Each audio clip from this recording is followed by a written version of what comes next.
The scents are New Orleans inspired. We have a belladonna room spray in the District B office. I didn't realize that. And my team loves After the Storm and of course Garden District. But it's not just your candles that make your story so special. I know you, as a Black businesswoman, have worked hard first to get your Etsy shop open. My brother's a ceramicist and was on Etsy for years before he opened the shop. So I understand the journey. And I know the journey that you've been on to get your brick and mortar store in Kenner. That was your first store. And I know Hurricane Ida took that down, but you didn't let your dream die. Instead, you leveled up again to another physical location in the heart of Uptown on Magazine Street. Your store was beautiful, and that in and of itself is an accomplishment. But this April, you faced another challenge when a fire took your second entire store. Now you're operating online, and I would encourage the people who are watching to visit you online at wicksnola.com. Shopwicksnola.com. Shopwicksnola.com. And I can't wait to see you open up your physical store once again in District B. I'm so excited for you to be there. You kept your head up, and I'm just really proud of you. And so I thought that we would honor you today with a proclamation. Mr. Green. Ms. Brown, I'd like to congratulate you as an entrepreneur. I've owned my business for 33 years, the real estate business, and also I've been the head of small and emerging business development for the city, and have seen entrepreneurs who have made a tremendous difference in our city.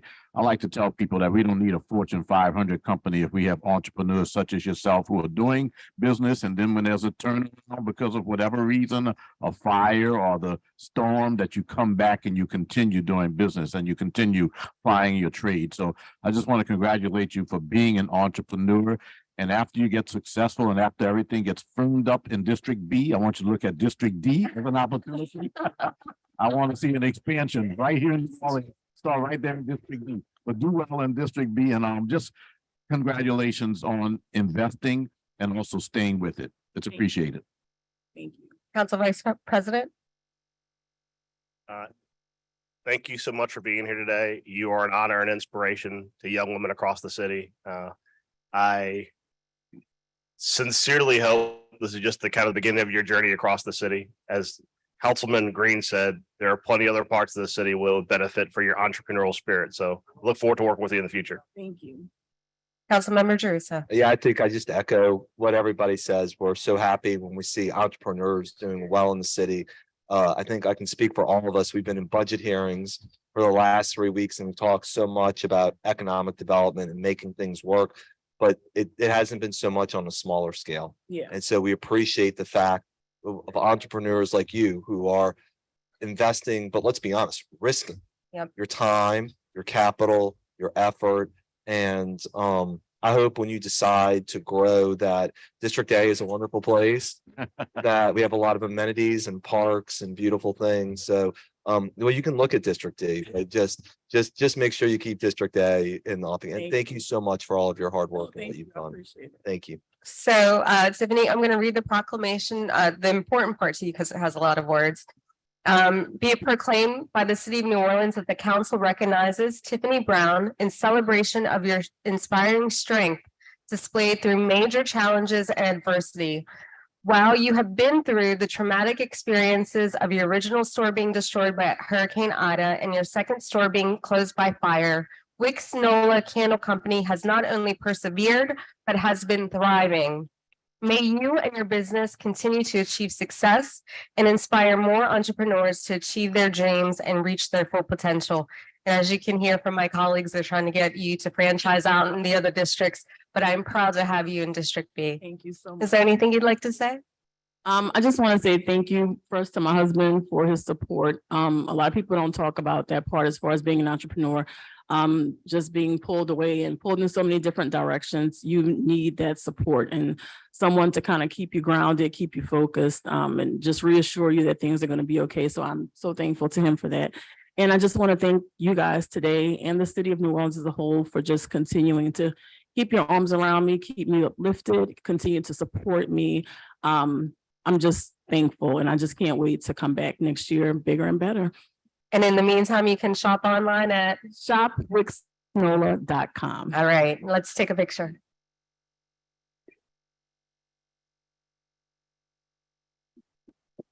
And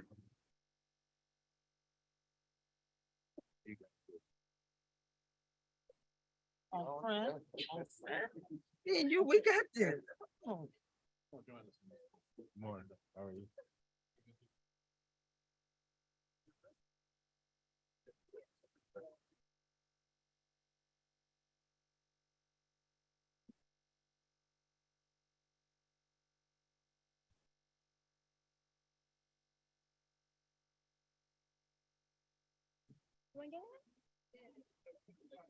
You get away from the trash can. Yeah, bring us any candles.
Yes, sir. I am referring item. And 28, yes, 27.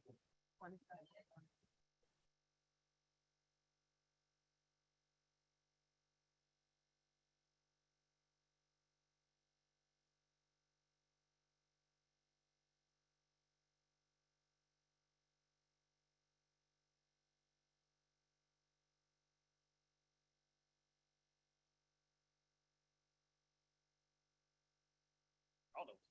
They don't. They don't know. Give them the regime change.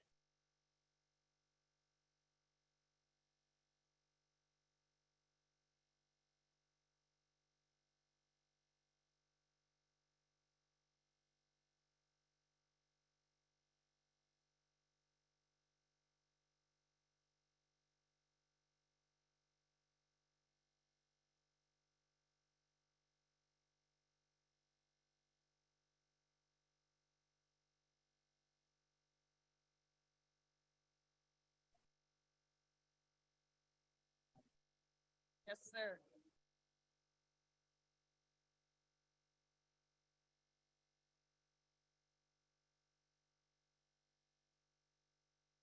Yes.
Move on.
Should be printed, I'm not sure.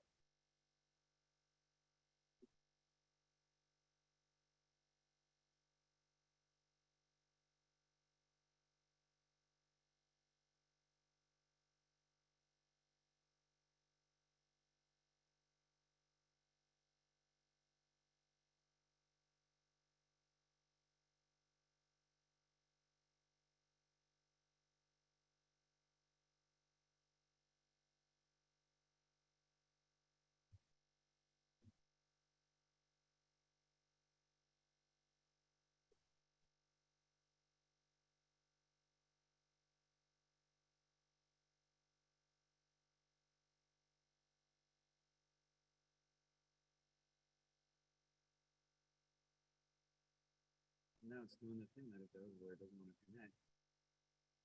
Anita, current, current.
Good morning, Ms. Franklin, Carla, whenever you're ready.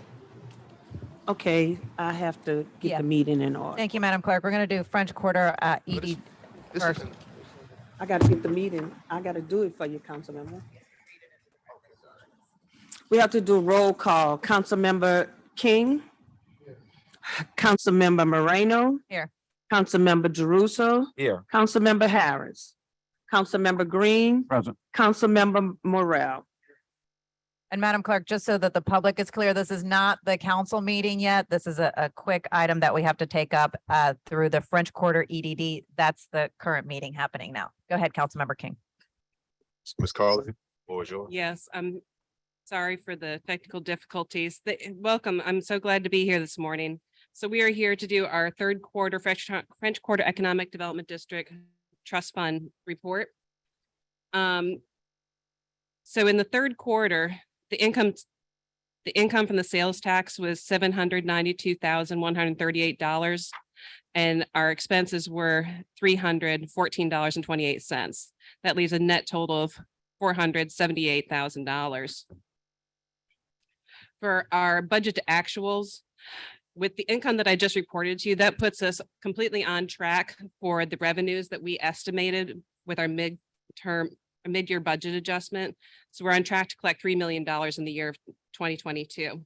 Unfortunately, our expenditures for the year overall are only $791,000. That is about 35% of what we have budgeted for the year. And there's a number of reasons for that we'll get into. When we look at the key performance indices, the important things that we need to know is that officers are doing well with our KPIs for citizen contacts and business checks. The percentage of shifts filled is down. We're only at 45% filled year to date. Our app call response time has gotten slower in the third quarter, averaging about 24 minutes. This is attributed to unfilled shifts when no officers are available to respond to the app calls for service. To address this, NOPD 8th District has now placed an iPad at the front desk, so calls can now be handled by, oh, here we go, can be handled by the desk sergeant. There we go. Our miles patrolled is also below target. And this is because not only are we not filling the shifts, the city has procured 0 vehicles for the patrol since we approved this budget last year at this time. The other things that we track for the Supplemental Police Patrol Program are not necessarily things that we want to show as success, but data that we need to track in order to see how we are doing. A couple of things to note here is that our app calls received is holding consistent. As are our dispatch calls. Arrests and apprehensions are holding consistent. Where we have challenges are our person crimes, which like the rest of the city are up in the French Quarter. On a positive note, we have held steady in our Bourbon Street patrol. We've also been supplementing that with the Supplemental Police Patrol officers, and this is evidenced in their success of removing guns off of Bourbon Street, and 39 guns were removed out of the French Quarter over Halloween weekend alone. That said, the total number of officers in the 8th District has gone down this year consistently. We are now at just 77 officers in the 8th District. Keep in mind that before Hurricane Katrina, we had about 170 officers in the 8th District. We made it clear, and it says in our CEA with the city, that the Supplemental Police Patrol Program cannot be a substitute for officers in the 8th District.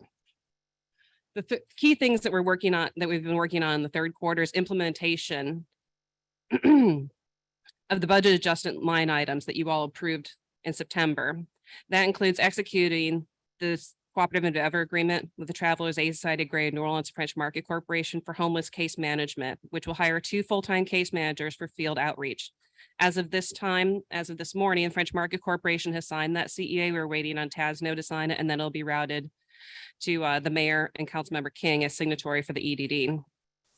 The other 2 things is making sure that the procurement for the crime cameras is completed and that it's fully integrated into the real-time crime center.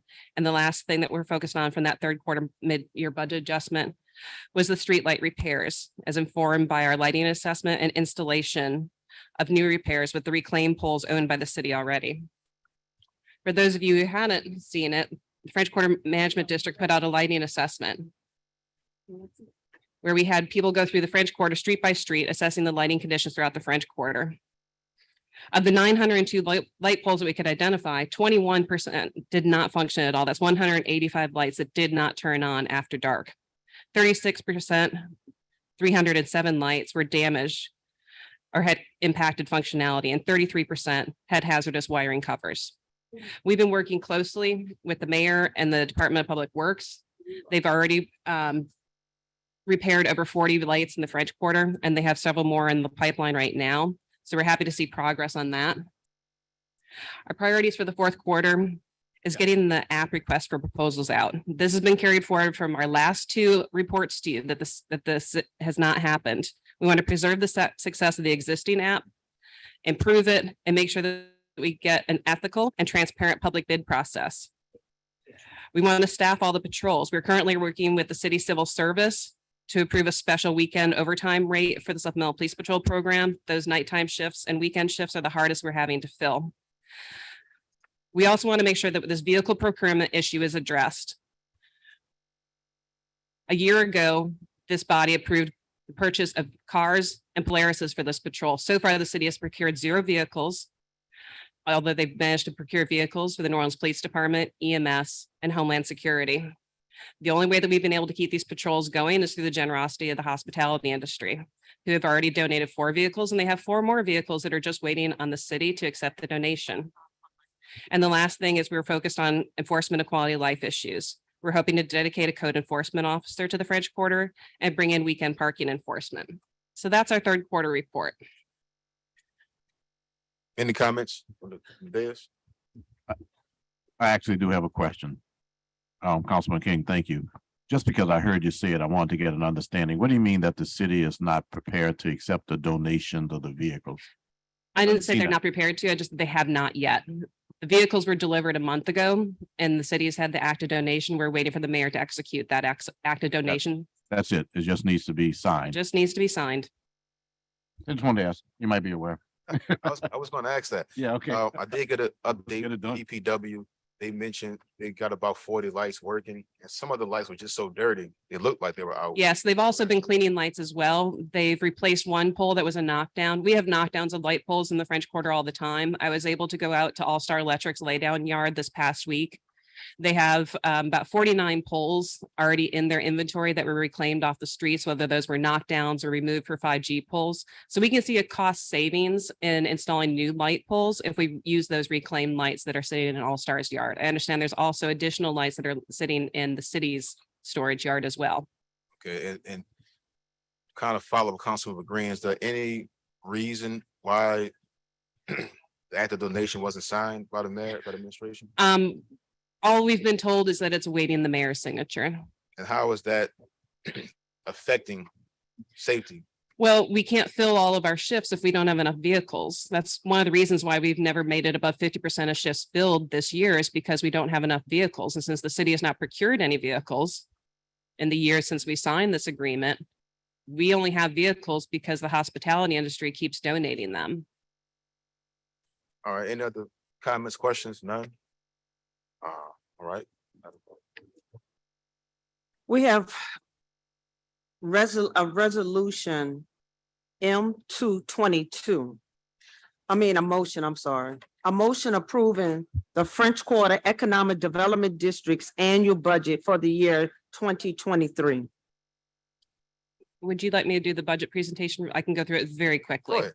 Okay, I just wanted to let you know that the budget process is informed by our agreement monitors, of which we have designees for the mayor, the commander of the NOPD 8th District. City Council President has the opportunity to provide a designee, and City Council District C as well as FQMD's board chair and vice chair. They met twice to go over this budget before it was proposed. We also have 5 public meetings, 2 Security Enforcement Committee meetings who set priorities for how the monies would be allocated, a Finance and Development Committee meeting that was also public, where numbers were assigned to those priorities and brought the budget into balance. We also had 2 Board of Commissioner meetings, one of which is when this budget was approved, and all the figures were reviewed with input from the Chief Administrative Office. So to go through the budget in total, we have the overtime rate.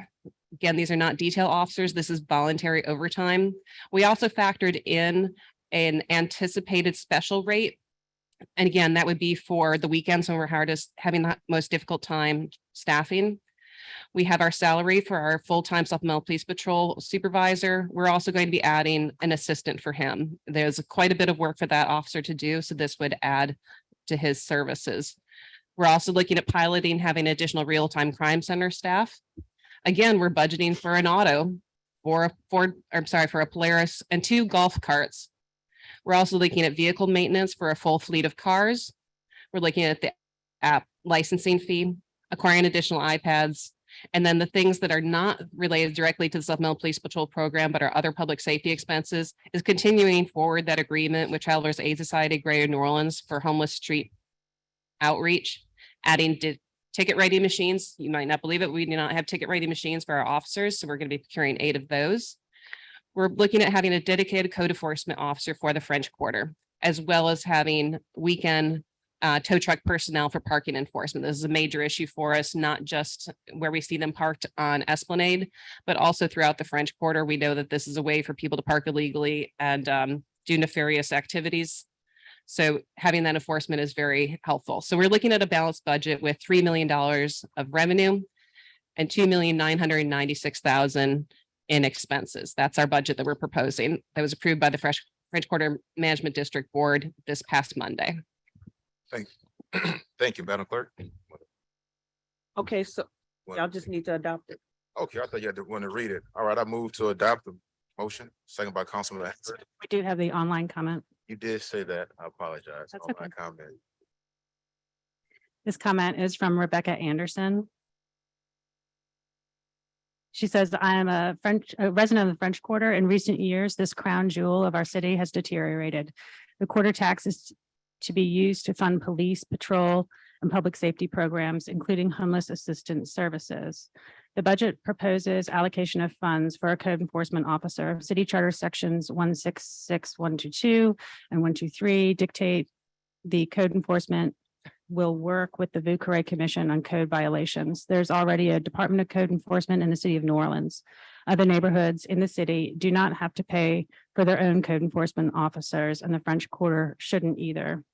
The budget proposes allocation of funds for tow truck personnel for weekend enforcement. After years of living in the French Quarter, I've never felt a parking violation. I've never felt a parking violation or traffic were threats to my own safety or that of others. I do not believe tow truck personnel falls within the purview of intended purpose of the quarter tax to aid with public safety and homeless assistance services. In recent months, there's been an increase in human feces and urine left by vagrants and transients in the streets and sidewalks in the blocks surrounding my abode. This brings up 2 points. The homeless people in our area lack the proper designations for defecation.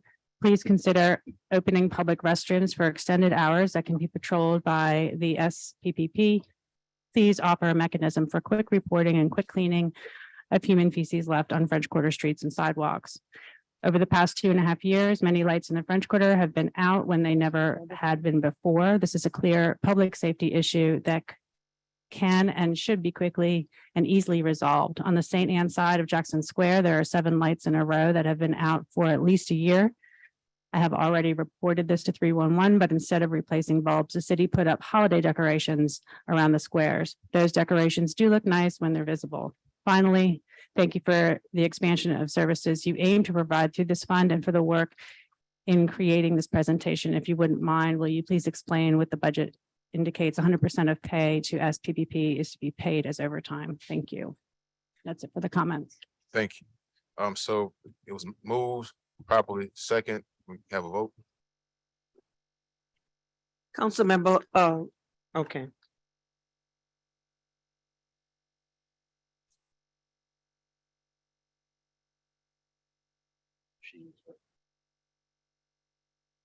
Seven yeas. And It's 6. six yeas, no nays. Thank you. Thank you.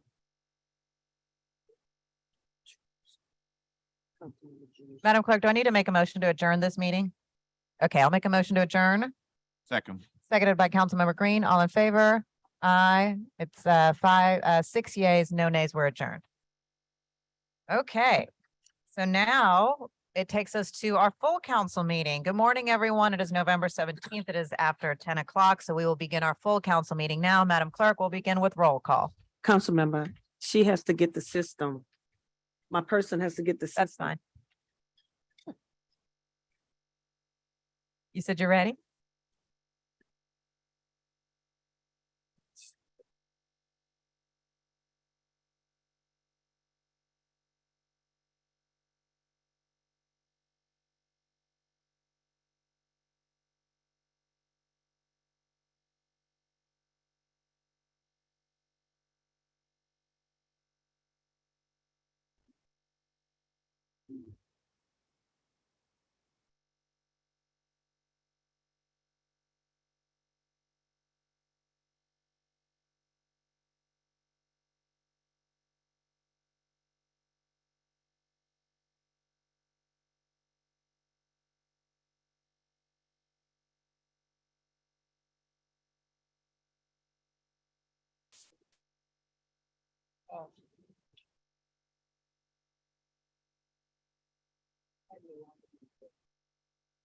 We're ready, council. Oh, wait.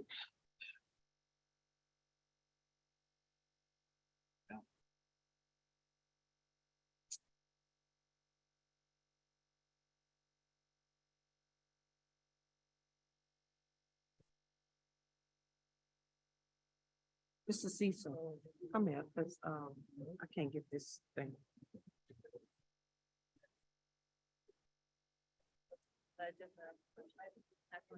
Yeah. Thank you. Okay, council members, we're ready. All right. Roll call. Councilmember Thomas. Councilmember Green. Present. Councilmember Morrell. Councilmember Moreno. Present? Councilmember King. Here. Councilmember Harris. Councilmember Jeruso. Here. We have 7 members. We have a quorum. All right. Thank you, Madam Clerk. Our invocation will be led by Pastor Botan. Can we all stand for a moment of prayer, please?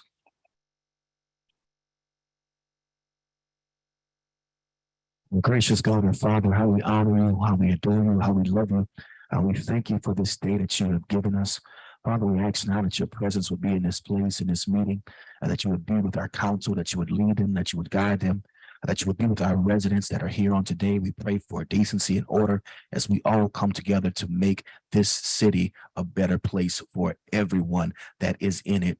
And so we ask your choicest blessings on us now. We pray this in your name. Amen. All right, we have the New Orleans Military and Maritime Academy going to lead us in the Pledge of Allegiance and the playing of the national anthem. I pledge allegiance to the flag of the United States of America and to the republic for which it stands, one nation, under God, is visible, liberty and justice for all.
Thank you. Great job. Thank you. Okay, Madam Clerk, with that, we'll go to the orders of business. The special orders of business. First order of business is a presentation. The New Orleans City Council recognizes Pelicans executive Swin Cash as a 2022 NBA Hall of Fame inductee. Recognizing NBA's Pelicans Vice President of Basketball Operations and Team Development and former WNBA star Swin Cash in honor of Ms. Cash serving as a NASM Memorial Basketball Hall of Fame Class of 2022 enshrinee. Thank you, Madam Clerk. And good morning to you, Ms. Cash. Good morning to you, Mrs. Benson. It's wonderful to have two such amazing, strong and powerful women before us today. And Ms. Cash, the reason why we have you before us is obviously to honor you for being inducted to the Hall of Fame, but really for all of your tremendous accomplishments that you have achieved as a female leader in sports. Sheree, if we could play the video, or Paul, we're going to play a quick video and then I'll make additional comments as will the council members.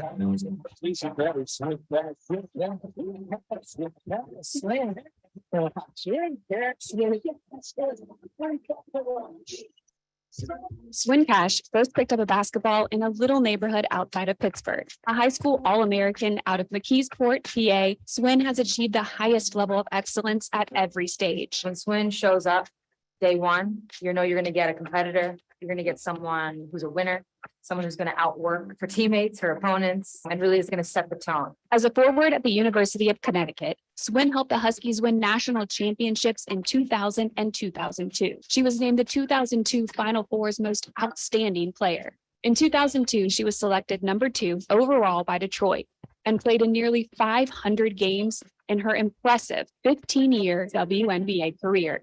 A 3-time WNBA champion, 4-time WNBA All-Star, and 2-time WNBA All-Star Game MVP. Swin had the honor of playing for the U.S. women's national team, where she helped lead the U.S. to 2 Olympic gold medals. As incredible as Swin has been on the court, her work off the court shines. It is impossible to measure the impact that Swin has made off the court. Her legacy is going to live on in the lives that she touched. The founder of Cash Building Blocks, an urban development company that renovates and offers affordable homes for low-income families. The Cash for Kids charity, whose mission is to motivate, educate, and elevate kids through physical fitness, nutrition, education, cultural trips, and sports camps. She really is a trailblazer. She was doing that type of thing before a lot of athletes were doing it. Swin has paved the way for young girls throughout her career, and currently as the Pelicans Vice President of Basketball Operations and Team Development. The quintessential role model, a working mom dominating in a male profession in the front office. Along with Swin's many career titles, she is also a wife and a mother. She and her husband, Steve Cannell, have 2 sons, Saint and Sire. In Swahili, Swin's full name, Swintela, means astounding woman. Next stop for this astounding woman, the Naismith Hall of Fame. That's awesome. I think we should clap.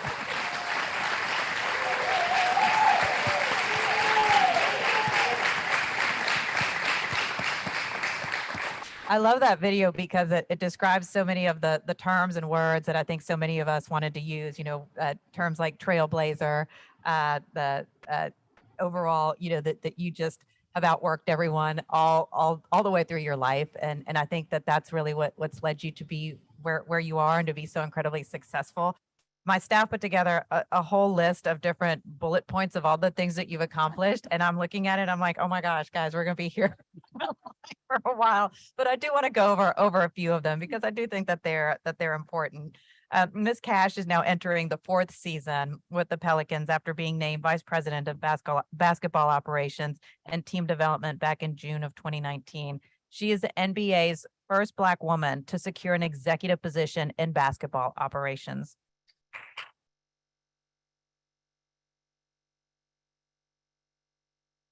She's a self-described boy mom. You have 2 sons, as we heard in the video as well. Cash was named of the WNBA's top 20 best and most influential players. And just this week, UConn honored Cash by retiring her number 32. Cash is just the third Husky player to have their number retired by the university. Cash was named, as you all heard, to the Basketball Hall of Fame's class in 2022, and that's actually the video that you saw for that. Throughout Cash's career, she has expressed her passion for public service and philanthropy. Cash has spent over a decade with the WNBPA on the executive committee advocating for players. She has received an honorary doctorate from Washington and Jefferson College for public service and multiple awards and honors of recognition. We heard about some of her work off the court. Cash is the founder, as you heard about, for Cash Building Blocks, an urban development company that renovates and offers affordable homes for low-income families. And she's also part and the founder of Cash for Kids Foundation, whose mission is to motivate, educate, and elevate kids through physical fitness, nutrition, education, cultural trips, and sports camps. She has also worked extensively with the NBA as a global ambassador for social responsibility and civil rights. Additionally, Cash is a much sought after public speaker who has addressed topics of leadership, teamwork, overcoming adversity, health and fitness, fashion, women's issues, and children's issues. Cash has been awarded multiple WNBA awards, including the WNBA Care Community Assist Award for her extensive outreach efforts. Cash enjoys talking to young people, encouraging them to believe in themselves, achieve their goals, and become leaders in their communities. She believes this leads to self-confidence, self-development, and is essential to helping kids get in the game of life. You are the quintessential role model. You are someone who we all would strive to be like, and you are someone who little girls look at and say, that is exactly who I want to be.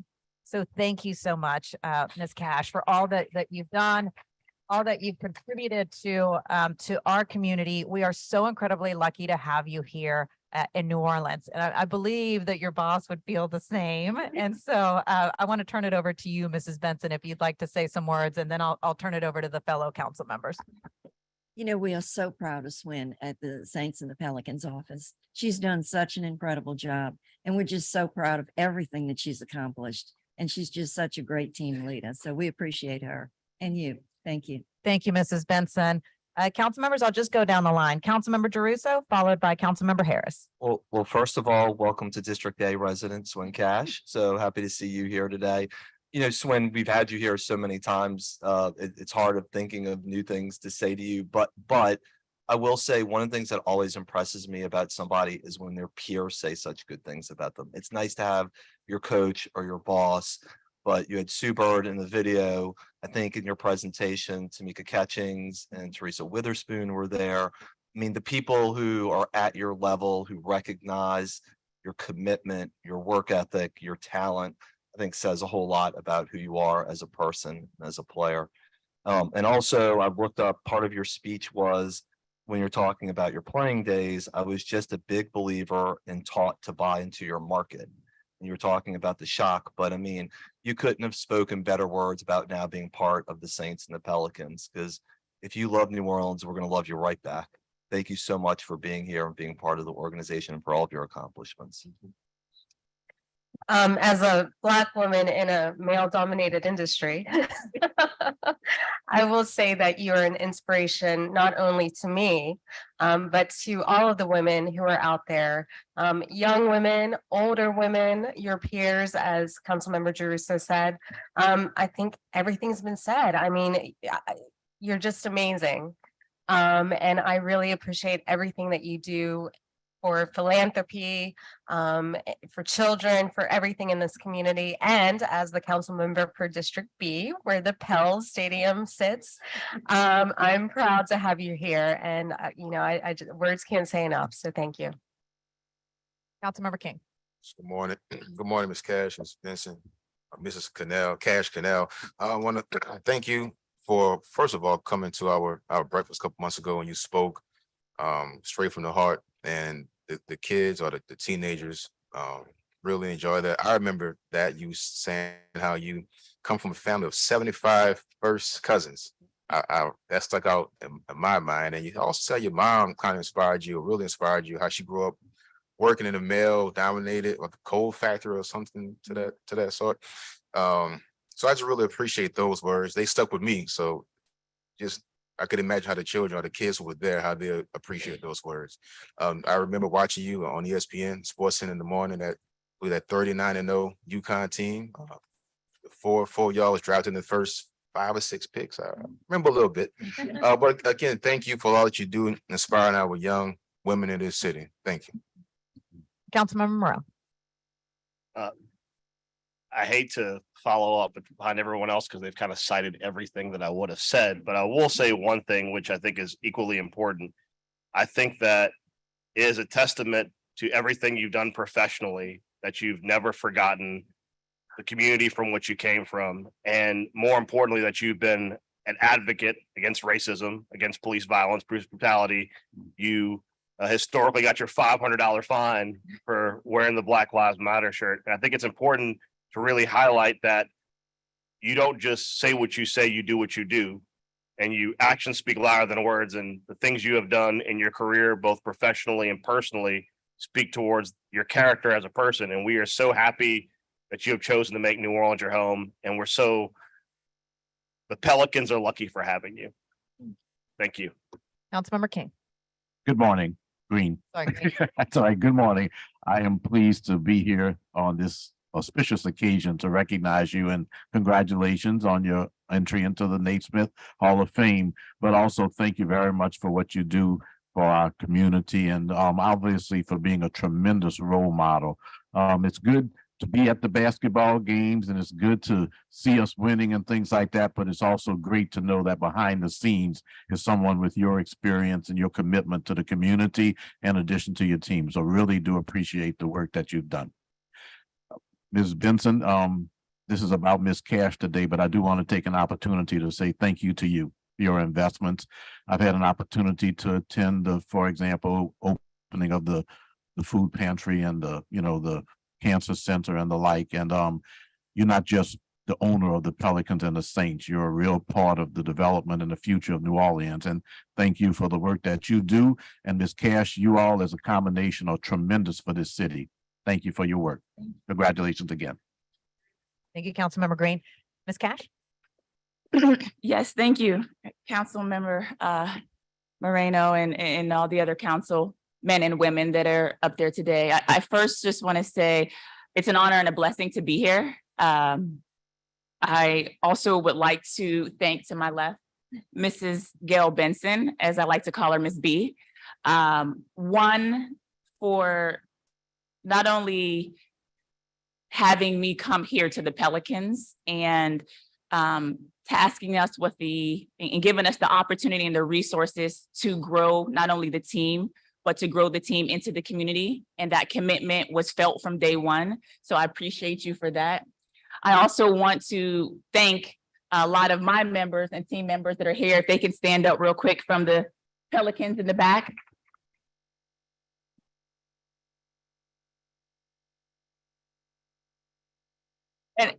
And also Dr. Kiki Barnes, that's been phenomenal, the work that she's done also with young girls. And I wanted to give them acknowledgement because we had a back-to-back, and for those of you that know and play on game days, it's pretty much 24 hours. And for them to show up here after working out some guys, you talked about Teresa Witherspoon, she's back there, Jana, Ashley, Ethan, and Marche, we appreciate you all. I wanted to just share briefly with you. Thank you for your amazing comments. But what I wanted to share is just something that I think is very important.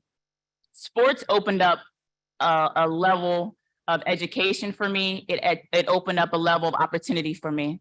I am not just here in New Orleans working for the Pelicans. I'm here in New Orleans because God has ordained for me to be here at this time in my life. And my commitment to the community is just as intense and serious as it is for my hometown back in McKeesport, PA. My husband and I, Steve, believe that wherever we reside and wherever we make roots, that it's important for us to give back. We believe in diversity, we believe in inclusion. We believe in using sports as a vehicle, as a common thread. And so what I ask of you all today as we celebrate me, I ask you to continue to champion and celebrate sports for our youth, for our professional teams, because that is always an equal playing field for us all. And I learned that as I grew up in the projects outside of McKeesport, PA. I've been able to travel the world because of basketball. I've been able to sit with a number of different presidents because of basketball, global ambassadors because of basketball.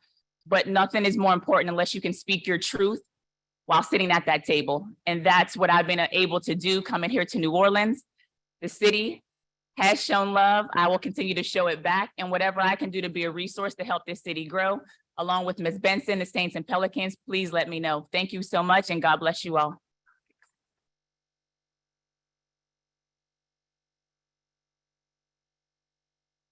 Hang on 1 second, Ms. Cash. Councilmember Thomas.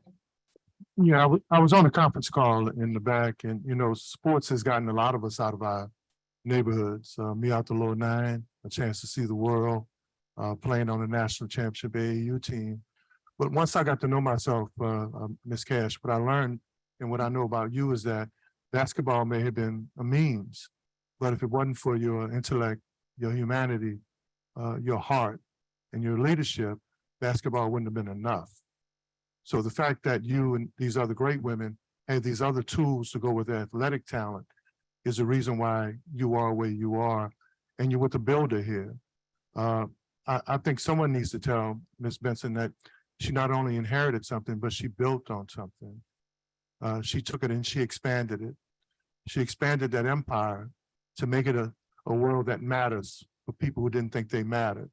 And you took that jump shot and you made it so that every little girl knew that maybe they wouldn't have your jump shot, but they could jump from where they are to where you are. God bless you for that. Thank you so much. All right, let me read the proclamation. At the request of City Council President Helena Moreno, be it proclaimed by the City of New Orleans that the council recognizes Swin Cash for her achievements in women's basketball and the impact she has had in the WNBA and the NBA, and as a leader of the New Orleans Pelicans. Congratulations, signed by all 7 members of the New Orleans City Council. Congrats. Thank you all. Thank you. And let's take a picture right here in the front.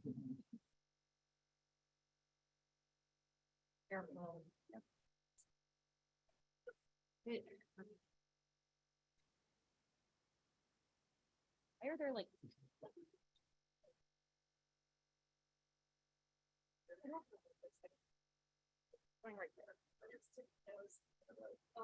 Yeah, and Leslie, get away from the trash can.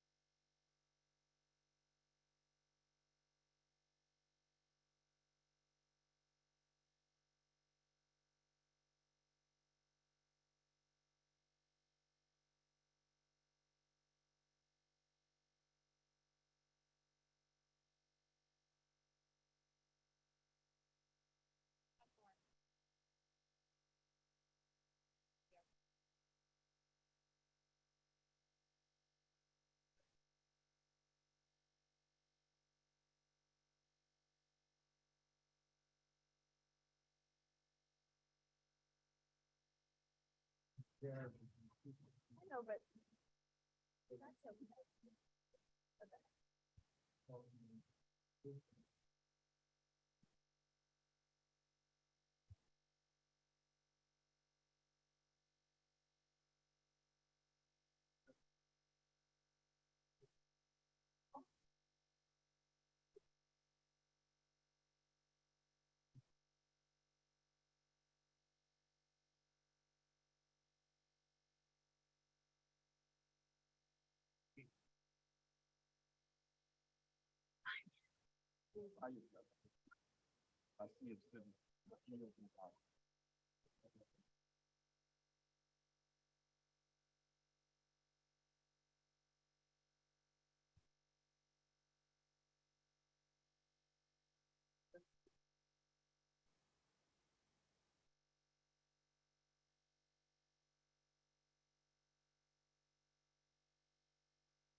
All right, Madam Clerk. The second order of business is a presentation, Ethan Alstad, Executive Director, Music and Culture Coalition, New Orleans. Recognize Music and Culture Coalition, New Orleans in honor of its 10th anniversary. Come on down, Ethan. I think our mic's probably. They're a week.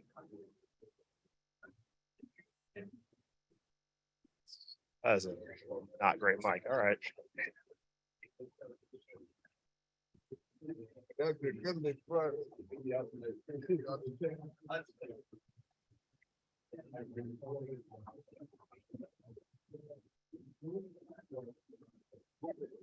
Morning. Hey, Ethan. Morning. Good morning. Ethan, you're very comfortable at that table. It's like you've been there a couple of times. He's on the other side. He's on the other side. Well, I mean, it's nice to be on this side of the plexiglass for once. It's like an HD. You're no longer behind the glass, you're in front of it. Very good. So, ladies and gentlemen, I appreciate taking the time today for allowing me to honor Macno on 10 years. What you've done for this community, for our musicians and culture bearers, is pretty phenomenal in a 10-year period. I mean, this is a city that is celebrated nationally and internationally as a cultural and music mecca, and yet we have had really a dearth of active advocacy organizations that have really kind of stood in the breach to make sure that as we consider policies that could affect those people, those vulnerable people, mostly those people who you often hear me talk about, just to kind of lament. I know we had this conversation multiple times post-COVID, how we as a city that is renowned nationally and internationally as a cultural musical mecca could have no plan for musicians during COVID. And without groups like yours coming forward and demanding that level of accountability and that we actually try to do that, it's just so easy. And historically, the city has absolutely ignored the fact that the very people that make this place that's so celebrated and renowned, we discard them when the cameras aren't around. I'm not going to read this whole proclamation, but I do want to read this one particular part because I think that it's really important and kind of sums up what you guys do. It's the last whereas. Macno created, released, distributed the Guide to New Orleans Street Performance, Good Visitor Guide to New Orleans, and Know Your Rights pocket card. You led the defeat of a proposal that would have mandated real-time video surveillance of all alcohol beverage outlets, including bars, restaurants, and music venues. You hosted a series of informational sessions for the cultural community, including street performance in the law, zoning, music and culture, and financial literacy for the cultural community. You raised and distributed nearly $350,000 in low barrier disaster relief funds to over 700 musicians, artists, and culture bearers in response to COVID-19 and Hurricane Ida. You successfully advocated for the permanent legalization of outdoor live entertainment in New Orleans, and you serve as an ongoing and accurate source of information for the cultural community about government and legal processes that impact cultural spaces and activity. I mean, that's kind of a word salad, but I think you know what it means. It means that you guys, when you have these vulnerable communities that make up the fabric of our city, they need an advocate that's going to be there on the front lines, not only informing them what their rights are, but protecting those rights. And you guys have done that. I mean, it kind of belays our joint age, but I when it said 10 years, I was like, it's already been 10 years. But I think, I'm sure many of my colleagues have comments they'd like to make. We could start from Mr. Green or Mr. Thompson, so you lay back there, and we'll go down the line. Thank you. No, well, first of all, thank you. The culture of this town is the soul of this town. And I think too often in tourism numbers, we forget about the numbers that really matter. The people here who make that mix, who make that rule for people to come here. So as a cultural bear, if someone who understands that, know that this little red Ninth Ward boy appreciates that, whose family are the Ninth Ward hunters, whose uncle was part of Creole Wild West Indians, and whose cousin is Chief Romeo. Now, know that my family, if it wasn't for what you do, the people in my family would still benefit from the culture, wouldn't be able to do it at the level they do right now. So on behalf of all my ancestors and everybody that ever was or will be, We appreciate you. Thank you. Thank you for what you do. It seems like you've been around a little bit more than 10 years. You've had such an influence in our city. But I am so pleased to be a resident of New Orleans for a variety of reasons, not the least of which is the fact that we have such a special culture here, and also that it makes a difference in our city. A lot of people visit the city, but even for the residents who are here, they really appreciate the fact that when we have an opportunity, we share and also celebrate the culture of our city and the music of our city. And you all have been an important part of that. So happy 10th anniversary and looking forward to many, many more. Well, thanks so much for being about promoting the heart of our city, which is the music of our city, of course, and also for promoting and always helping out musicians. You know, JP just mentioned all the different things that you did during COVID and all the assistance that you provided. But it was so interesting during that entire time, though, you were also working on policy initiatives and still pushing for outdoor live entertainment and how could we put the pieces together to finally make that a permanent reality. And I know it took some time, but I was more than happy to partner with you and champion that cause for you all and get it done. And so once again, I just want to thank you all so much for your assistance in that, because you all really, you all took that policy and you said, look, it's not just going to be us, you know, just trying to, you know, figure out how to get it passed. It's about us making sure that the community, that neighbors, that everyone really buys into this and understands like how wonderful and impactful it really could be, and how it could work in all different types of neighborhoods, and how everyone could really partner together and grow this type of venture. So I just want to just thank you again for being that person, Ethan, and having that type of organization that understood that about like how important it is to ensure that you've got community buy-in and neighborhood buy-in into different proposals that you're trying to move forward for those who you represent, which of course is musicians and the music of the city. Thank you all. Thank you. Good morning, Magno. I first got introduced to y'all a couple years ago, about 8 years ago, and I always thought that you all were the voice for the voiceless, for the musicians, for the entertainers in the French Quarter and throughout the city. I know you do much more than that, but I think that's probably in my opinion, one of the most important things you all do, help advocate for those who, whatever reason, can't speak for themselves. And I'm not a musician, but I want to say thank you for that. And I know they appreciate it. So again, thank you for what you're doing. Keep being that voice for the voiceless. Thank you. No, Ethan, thank you so much for everything that you do for the music community. I married into the music community, it appears. And so I know that how important it is that we pay our artists correctly, that we advise them on how to protect the rights and monetize the rights, and that we keep our musicians and culture bearers here in New Orleans and not have them go someplace else because they don't have the opportunities that they need. So again, thank you for your advocacy. I look forward to working with you in years to come so that we can make sure that we are protecting one of our biggest assets here in New Orleans. So thank you. Thank you. I just wanted to say thank you for your advocacy, and particularly for Ethan. He is a tireless, fearless, and responsive advocate too. I want to say that as well. I mean, JP was sort of joking before he came down here that he's usually on the other side, and he's grown quite comfortable with being here. But we've had a lot of conversations in chambers, offline, and not everybody's willing to do that. A lot of times it's, this is my demand and this is what I want, and it's 100 cents on the dollar. And I feel like Ethan has been such a good resource, and you all have been such a good resource for advocating on behalf of all the musicians in the city. So I appreciate not only what you do very, very publicly to represent musicians, but also the way that you handle things privately as well. I think that says a lot about your communication, how important that is. Thank you for all your work. Before y'all speak, I do want to add one thing. The most enjoyable forum or conversation I had during my campaign was the one that y'all hosted on St. Claude. And it was so refreshing because oftentimes you have people, when you have these forums, they want to talk about issues that are kind of a 10,000-foot look down on these massive issues that deal with the city of New Orleans.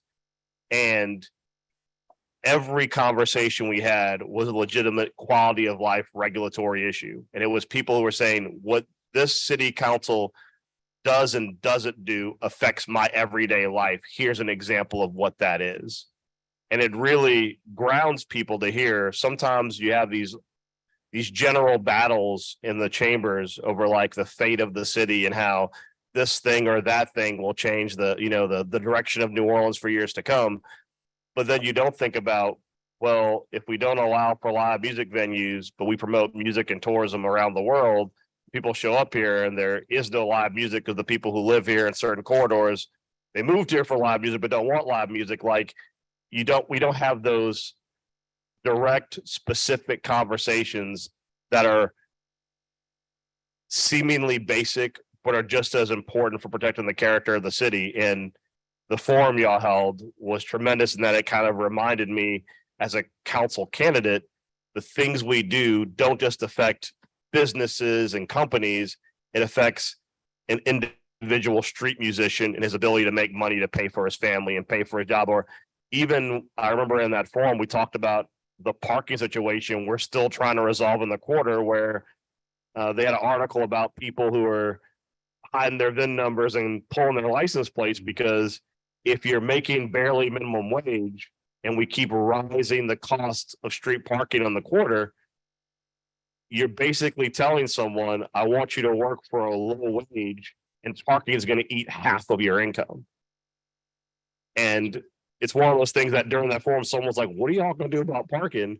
And I know Councilmember King is working on some stuff to try and resolve that, but it's one of those small issues where you're like, this literally can make someone, even if you work towards getting them a reasonable wage, if parking's eating half of it, it's still nowhere near living. So I invite y'all to add some comments this time.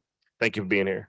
Definitely, first of all, thank you, Councilmember Moreno. Thank you to the council for this. As I said, it is, you know, we started off, 10 years ago on the other side in protest and opposition. So to be able to be here and to be in this space, itself is gratifying, but also, there's a weight to that as well. So to be able to sort of be here and to be in this space representative, there's a weight and responsibility that I think we take very seriously as an organization.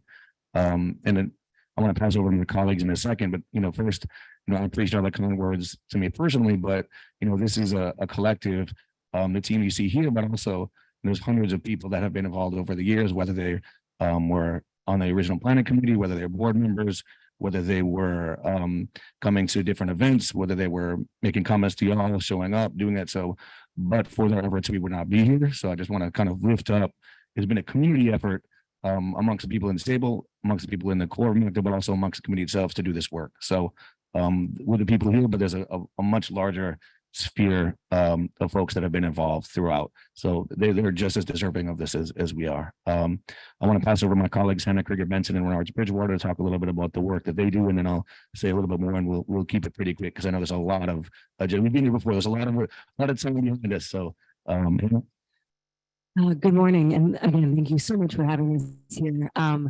As has been said, MACNO sort of started out from a place of community discontent.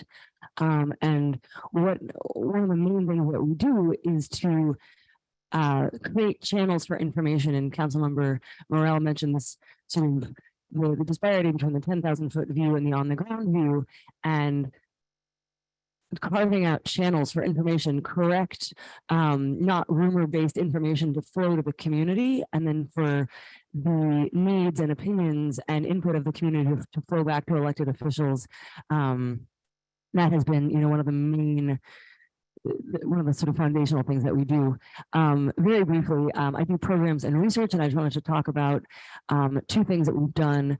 One is our low barrier direct aid for cultural folks during the pandemic. When the pandemic hit, we realized that many cultural practitioners had issues accessing aid because of a variety of barriers, everything from not living in Orleans Parish to not having documented taxable income. And so we created, as was mentioned, a program that ended up distributing over $350,000 in small increments to in the end, I think it was 828 different folks. And we learned a lot about the day-to-day hardships that folks face. And that was an incredibly valuable exercise from our end, as well as hopefully doing some good in the community. And then on the research side, one thing that we recently been able to launch is a website called FrenchmanNotes.com, which is the history of Frenchmen Street. And again, that's Frenchman, MEN. FrenchmanNotes.com is a collection of something that I've been working on for about 10 years as well. It's interviews and economic analysis and there's discussion of parking on Frenchman Street. And Frenchman Street is just, you know, one corner of the cultural world that we want to document, because the first generation of, you know, folks who played in the modern day Frenchman Street date from the 70s and now are elders. So that is now live and it's a work in progress, but it's something that we're really excited about. And I'm going to pass it along to Renard Bridgewater to talk about community engagement and his work. Yeah, thank you, Hannah. Thank you, Councilmember Morrell and the rest of the New Orleans City Council. So, you know, similarly to what you heard from Councilmember Thomas, I would do it now if I did not rep my set. I'm a highly grove native, 17-year-old do or die at the end of the day. With that being said, you know, being a New Orleans native, also being a hip hop musician and band leader, I think for me doing this work is monumental, is certainly important. You know, when a lot of folks up on the council have spoken about the word advocacy, and I think when we advocate, it's not only we're advocating with our cultural community members, but we're also organizing with them as well, right? Advocating for, but organizing with those individuals. And for us, when we think about community engagement, it's something that's taking place where we're actively listening to those individuals about the things that they want to see take place, regardless if we're talking about policy, housing insecurity, food insecurity, et cetera. Actively listening to those individuals and looking to make that happen in these council chambers, right? So, you know, always looking to have those conversations with y'all, having those conversations with businesses, having those conversations with residents and other folks at the end of the day, because I think that's the biggest thing. When we're thinking about these type of conflicts that we deal with on a regular basis, so many of them can be hashed out when we actively communicate with each other and just have those conversations. And that's what New Orleans has been doing for a very, very long time. I will also say, you know, a bulk of my work now, it certainly has been, I've been with the organization, I mean, 6 years last month. We obviously are here to celebrate our 10th. So I've been in the game a little bit, as you can see from the grades, but at the end of the day, you know, doing a lot of work with our street performer community, being a mediator, being someone who is listening not only to those individuals, but our law enforcement agencies, as well as the businesses and residents in and around the French Quarter. So I think that's always important work. And unfortunately, I think what we're seeing within our 10 years is how it's cyclical, right? How we want to be able to actively and directly help those individuals that are just trying to make it from one day to another, and just trying to work through some of that policy, right? Some of that red tape to make sure that at the end of the day, they can continue to be the cultural ambassadors that they are, right? Bringing in that $12 to $15 billion and that 10 to 12 million folks within our city from a tourism and cultural economy. And I think lastly, you know, definitely got to shout out our partnerships. That's something that I work hard on as well. You know, as Ethan mentioned, you know, us being a nonprofit that works at the intersection of social justice policy and culture, we remiss if we didn't mention, you know, folks that we were convening with throughout the COVID-19 pandemic, doing a lot of those virtual sessions, right? Outdoor live entertainment and et cetera. So, you know, folks like Ashe Cultural Arts Center, you know, our Arts Council of the city, the Southern Chapter of the Recording Academy, our New Orleans chapter, DSA, Musicians Clinic, and so many others. So I think at the end of the day, the work that we do within Coalition, the organizing work that we do not do it in a vacuum. We do not do it alone. It requires all of us to actively do that work together. And that's, I think, the biggest thing that we want to be able to emphasize at the end of the day. It's always going to be about community for us. And we may not necessarily get everything that we want from the policies that we're trying to put in place on the behalf of the cultural community, but we want to strive for that, right? We want to be able to strive for that middle line of source where everyone can have their voices heard and then make that happen. So thank you all once again for the opportunity for today and celebrating these 10 years. Thank you all. And I just wanted to uplift one more piece because I see that clock has ticked down. Is that a lot of work, you know, we're an organization that kind of keeps our head down and does the work, right? We're not necessarily flashy. We don't, you know, we don't have a ton of, you know, social media posts on Instagram, pictures, et cetera. Because a lot of the things that are influencing culture have been baked into things like the zoning ordinance and city code and have been there for decades, but in some sense also centuries. And those things were passed many, many years ago and still impact the culture today. So a lot of the things we need to actually unravel and figure out, whether it be outdoor live entertainment, which was largely blocked by just a peculiarity of the zoning code, whether it be, street performers coming up against a curfew that's been on the books for 50, 60 years that say it's illegal to play an instrument after 8 p.m. Those are things that people still run up against because they're still in the code. And I just want to close out, actually have one little thing I printed up. That's a piece of the code that I found. We do research to figure out, looking at, when things were created and why they were, really looking from inspiration from when they did the non-unanimous juries campaign, that actually discovered that some of the language for the non-unanimous juries in Louisiana was literally referencing white supremacy within that code, and able to use that as a lever to create more justice, right? So looking at why things in the codes were created, and there was a peculiar piece that said still in the code that says it's section 1416, conduct of spectators, and it reads, all persons attending any public spectacle are forbidden to commit, either at the doors or in the theater, lobbies, galleries, or corridors, any disorderly acts, to behave riotously, to make any noise, to use violence, insult, indecency, or to offer any kind of aggression, to have their hats on while the curtain is raised, or to smoke in the theater, the galleries, lobbies, or corridors. That's in the code. And I was trying to figure out, based on that, when it was created.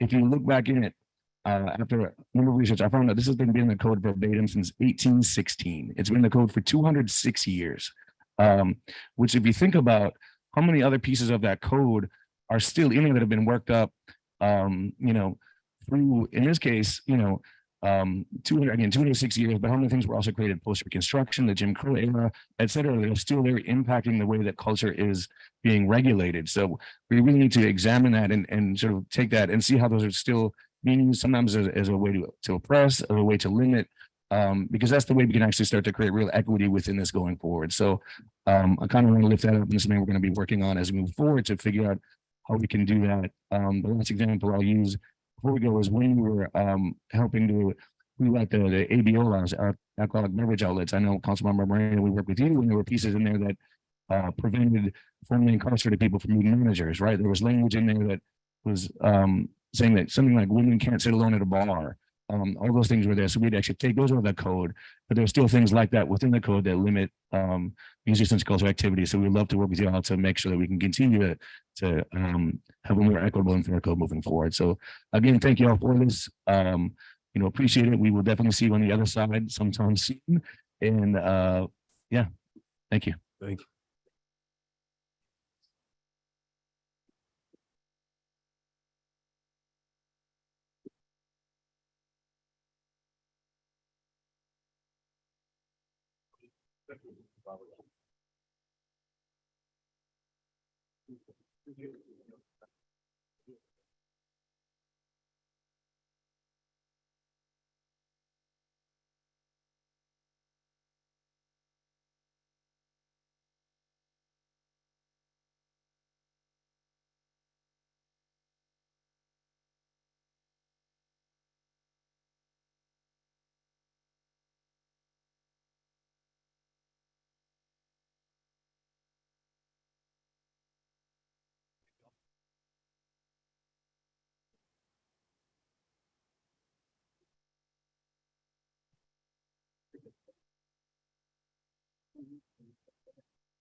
The third order of business is a presentation, representatives from Gamma Rho Chapter, the West Bank, Rho Phi Chapter, New Orleans, and Phi Iota Chapter, Laplace, Omega Psi Phi Fraternity, Inc., 111th anniversary, recognizing Omega Psi Phi fraternity and celebrating its commitment to academia and intellectual achievement.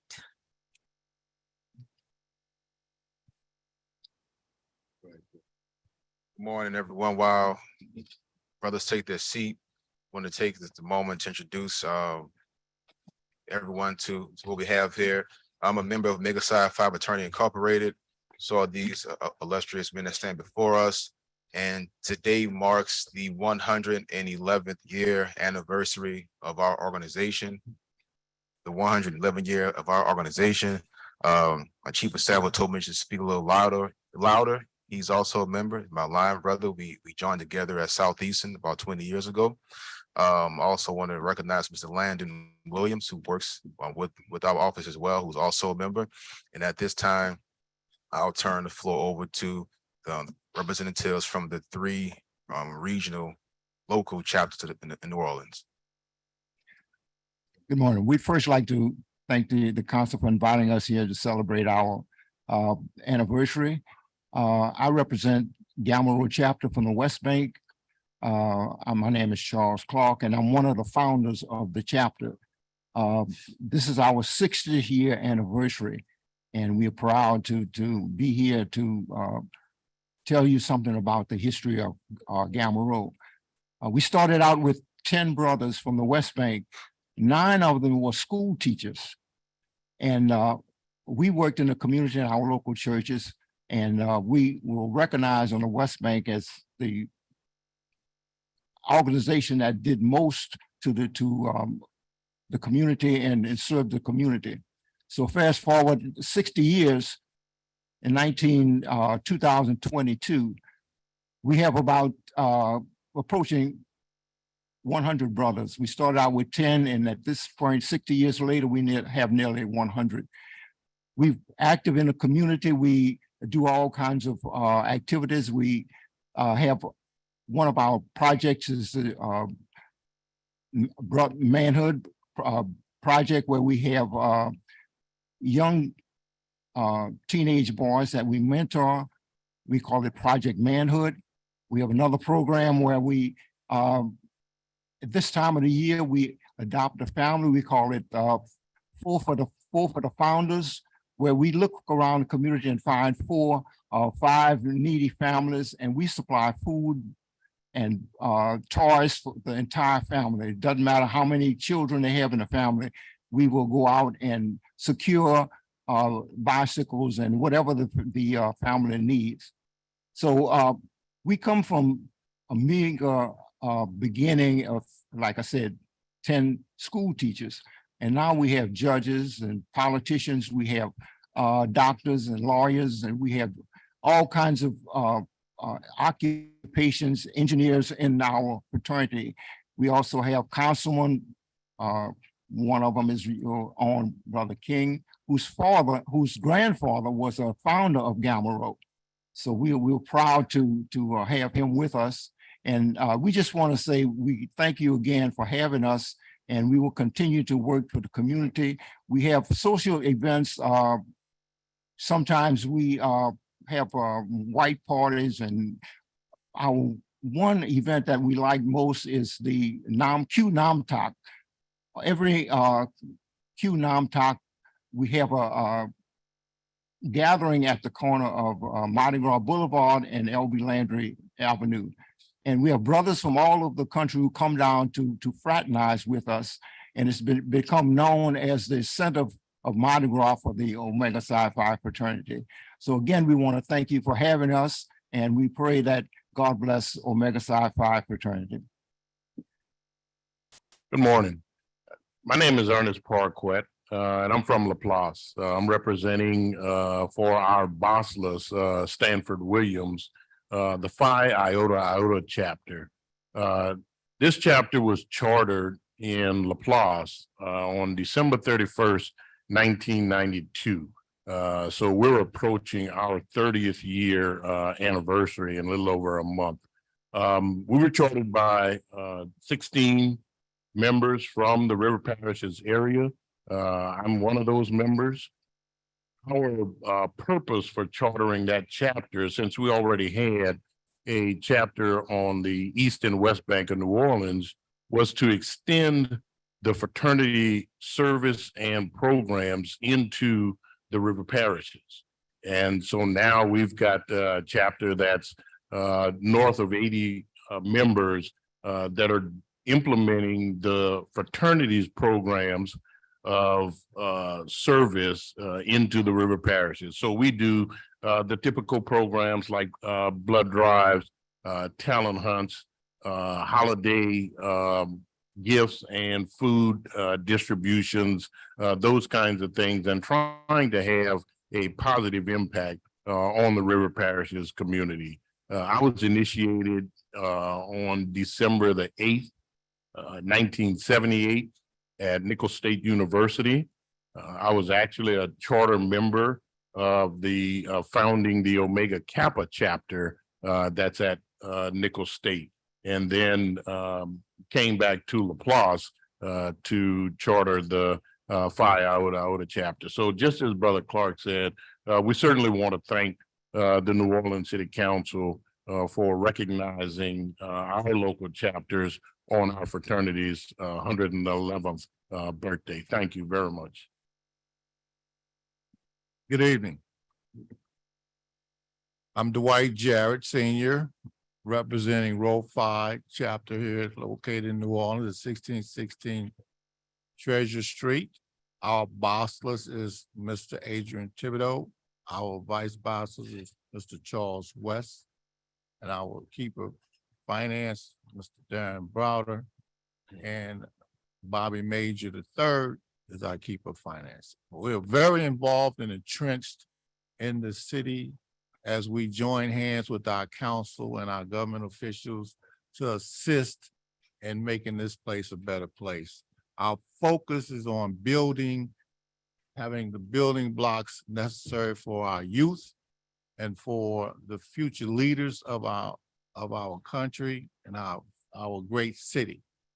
As you've been told, we have many, many representatives in our fraternity that have gone and conquered several walks of life. Our Founders Day is, of course, this day, year of 1911, and we stand connected, joining hands across America, celebrating this day. And this particular day means so much to us because of your special recognition and the things and events that we do as a fraternity. It's most as you see the brothers that stand behind me and those that are not here have sacrificed by their heart, by their money, by their passion, and by their time. And I want you to know that we all feel thankful that you have taken out the time to recognize us. I will not go through the list of all the activities that we have accomplished this year, but I will say, looking forward, we are joining hands with the Advocate and other sponsors to have the Doll and Toy Fun event this year coming back at Xavier University. And we'd like to see you all come out and join us. And if you have any questions individually, I know your time is precious, but I would be remiss not to say we appreciate you giving us the recognition as a proclamation.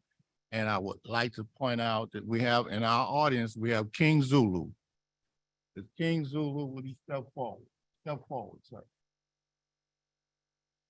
This is his city too, also. We acknowledge and we thank you. So as you can tell, we are a party bunch also. We handle our business and we party. All right. And that's what life is all about. But I'm going to stop and just say we thank the good Lord and for having us here join together. And we'll look forward to many, many more years of blessings and working together. Thank you for what you do. Thank you. Thank you, brother. At this time, we'll start from my left and proceed to the right, but first with Councilman Harris. Thank you so much for appearing today and happy anniversary. One of my mentors was O.T. Wells, who was an Omega man and former president of the National Bar Association. He was a mentor of mine in the law and taught me service, community, and leadership. And I think those are all qualities that he embodied as an Omega and that you all embody as well. And so I thank you for your service and your commitment to the communities that you serve and that you're in. And, you know, happy anniversary. Councilmember Moreno. Thank you. Happy anniversary, birthday, all that. So glad to have you all here and thank you so much for everything that you do for our city, for the community. Thank you for all the mentoring that you do. Thank you for mentoring this guy right here. He is a tremendous new addition to the New Orleans City Council, and just keep doing what you're doing. We're proud of you. Thank you, Councilmember Green. Thank you all for being here today and happy anniversary. I'm pleased to say that I grew up in Pontchartrain Park, attended Bethany Church, and there was some very prominent members of Omega in Pontchartrain Park. I'm always reminded of Marshall Grady. You all know Marshall Grady. Well, he was a leader at my church. He was the only lay leader that I knew at Bethany Church in the time that I was growing up. I've been there 61 years, but he was so committed to our community.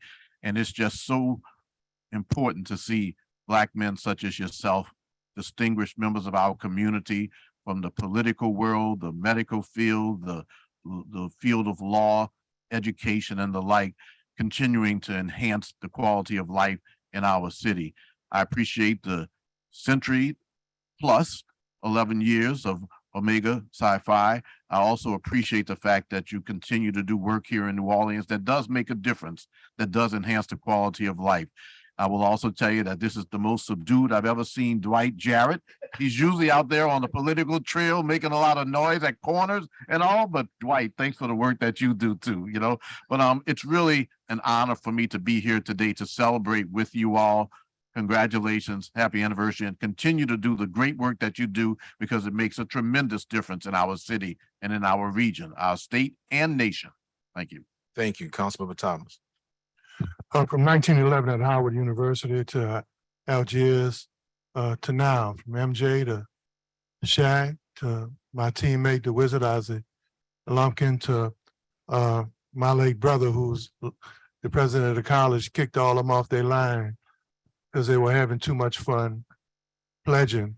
But he still lived and died, an Omega man. To my summer league point guard who never learned how to pass the ball, Tom, to every great brother who's pledged. But what I always learned about Omega men, whether they were in my family or whether they were my friends, was something that I don't know that we get today, and something that we understand, because when you look at your creed, to attract and build a strong, effective force of Black men committed and dedicated to the cardinal principles of perseverance, scholarship, and manhood. Uplift. It ain't that popular being a Black man today. Sometimes we wonder where we fit, but Omega men have never apologized for being man, for being Black, and for being proud. And if it wasn't for Omega men in my life, all I know is I would not have really understood what it meant to be a man, what it meant to persevere, and what it meant to overcome all of the challenges that are put in front of us. And so Tom and I had always passed the ball, but when I got it, he let me keep it so I could shoot it.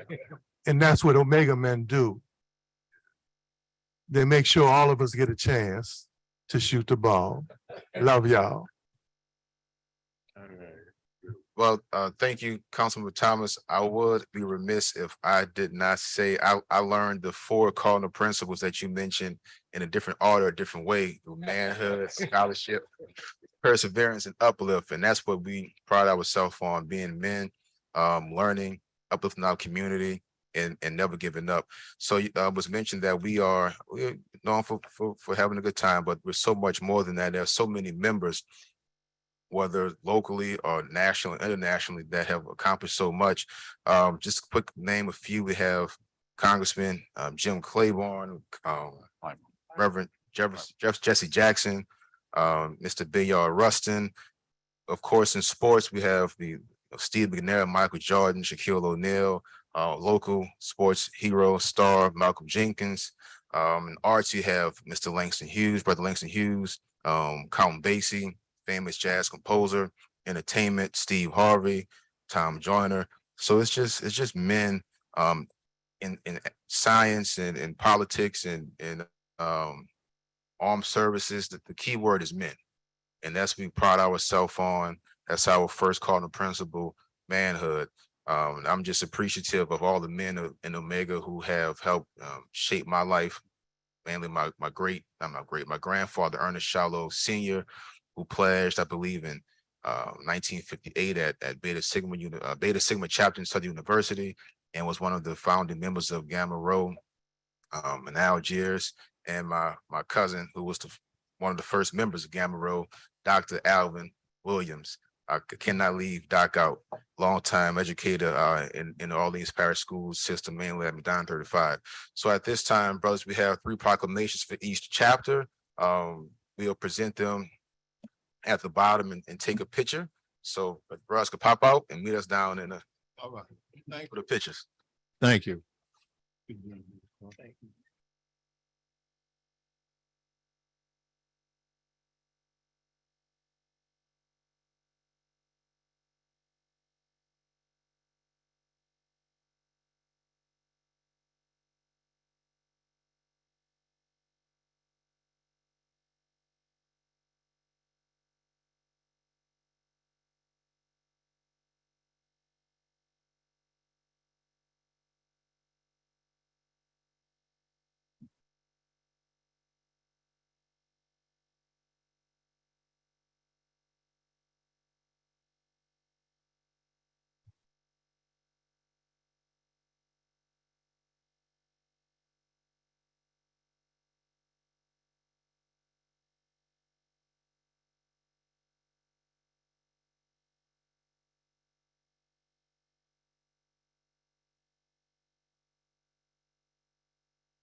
All right, let's keep rolling.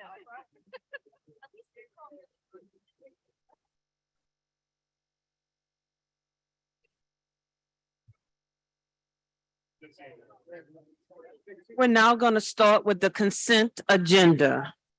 We have a communication from Aaron Spears, Chief of Staff and Counsel, Council Utilities Regulatory Office. This should be marked received. We're now on page 5. We have a communication from Winston Fior, Director of Land Use and Constituent Affairs Liaison, Councilmember Freddie King III, District C. 928 St. Anne Street, Aurora LLC. This should be marked received. Suggested hearing date is December 1st. We have a communication from Sharon Jasper, Section 8 Resident Council President. This should be marked received. The suggested hearing date is set for December the 1st, but this date may change. We have a communication from Jennifer Avegno, MD, Director of Health, City of New Orleans. This should be marked received. We're now on page 6. We have a communication from Ralph H. Long, Mouton Long Turner Architects, 440 Bourbon Street. This should be marked received. Suggested hearing date is set for 12/1. We have a communication from Amy B. Trepanier, Director of Personnel, City of New Orleans, Department of Civil Service.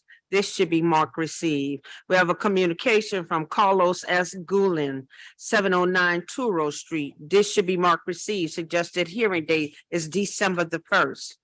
On top of page 7, we have a communication from Amy B. Trepanier, Director of Personnel, City of New Orleans, Department of Civil Service, amendment to the classified pay plan, sewage and water board. This should be marked received and referred to the Budget Committee. On top of page 8, we have a communication from Amy B. Trepanier, Director of Personnel, City of New Orleans, Department of Civil Service, amendment to the civil service rule, the merit pay. This should be marked received. Suggested hearing date. This should be marked received and referred to the Budget Committee. On the bottom of page 10, we have a communication from the Office of New Orleans City Council President Helena Moreno, Chair, the IIJA Joint Council and Legislative Special Committee. This should be marked received. On top of page 11, we have the report of the Director of the Vucare Commission, 440 Bourbon Street. This should be marked received. We have the report of Stella Zimat, Independent Police Monitor, Office of the Independent Police Monitor. This should be marked received. We have the report of the Executive Director of the City Planning Commission. This should be marked received. Suggested hearing date is December the 1st. On top of page 12, we have ordinance calendar number 33,939 by Councilmember King, 3,300 Royal Street and 633 Piety Street, zoning docket 5022. On top of page 13, we have ordinance calendar number 33,940 by Councilmember Green, 2401 through 2411 Elysian Fields Avenue, zoning docket 6122. We have ordinance calendar number 33,941 by Councilmember Jeruso, 3915 through 3917 Bank Street, zoning docket 6222. We're on top of page 14. We have ordinance calendar number 33,942 by Councilmember Harris, 1526 Magazine Street, zoning docket 6522. We have ordinance calendar number 33,940 by Councilmember Thomas, 9,000 Chef Ventura Highway, zoning docket 6722. On top of page 15, we have ordinance calendar number 33,944 by Councilmember Harris, 1323 through 1339 Magazine Street and 1119 Malcolmine Street, zoning docket 6822. Those are all the merits on the consent agenda.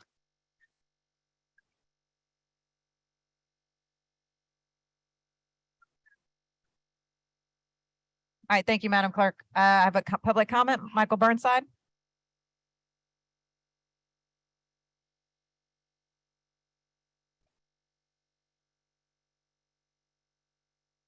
In regards to Michael. Good morning. Thank you very much. In regards number 1, I'm trying to put out some information with your fellow at-large council member in regards to some of the utility poles in my area, including Entergy, AT&T, and Cox. So Entergy has these half poles, AKA stubs, that all the Entergy wires have been moved off of, but the pole itself has not been removed. It's been cut in half. The removal is prevented by wires, which are still attached to the old pole. I've been thinking the wires have been AT&T wires, but AT&T came out and looked at them, sent out a little report and says Cox first, Cox first, Cox first, 6 times in a row, Cox first, then AT&T transfer, then Entergy moves the poles. And then 16 years from now, we'll get rid of everything. As regards to number 10, where we have a report by yourself to the body that you are president of, I was talking with Mr. Lott, who I don't normally use by name, but we were talking about things and he provided some words for me, which were very beautiful words. They're 3 words. They are historic street elements. I don't know anything about historic street elements because I just learned that they exist, but I seem to have them. These little granite curbstones that are littered everywhere. The straight ones seem to be reused in the road work for Martin Luther King. And the curved ones seem to not be reused for the road work for Martin Luther King. And the curved ones, about 50 of them, are piled up at 1504 Reverend John Raphael Jr. Way, blocking the sidewalk. And I have exchanged, plus or minus 1,000 emails with various and sundry persons, and they're still there. So I don't know what's going on, and I don't really care, but I think it's rude to just dump 50 tons of granite on, a local sidewalk. And you do have maintenance yards that are part of DPW. You do have staging areas that are part of Bro Brothers. You do have a very long work environment that includes plenty of concrete that you could have dumped your own granites on your own concrete and not come into my neighborhood and piled up a bunch of shit. But anyway, I'm over. Mr. Burnside, I know we're walking the area with DPW on Monday. DPW Director Joe Thread is here. I'm sure he's taken note of the address where it's should not be stored. Those curved elements should not be stored, and that we will get them moved. So thank you, and I look forward to our walk on Monday.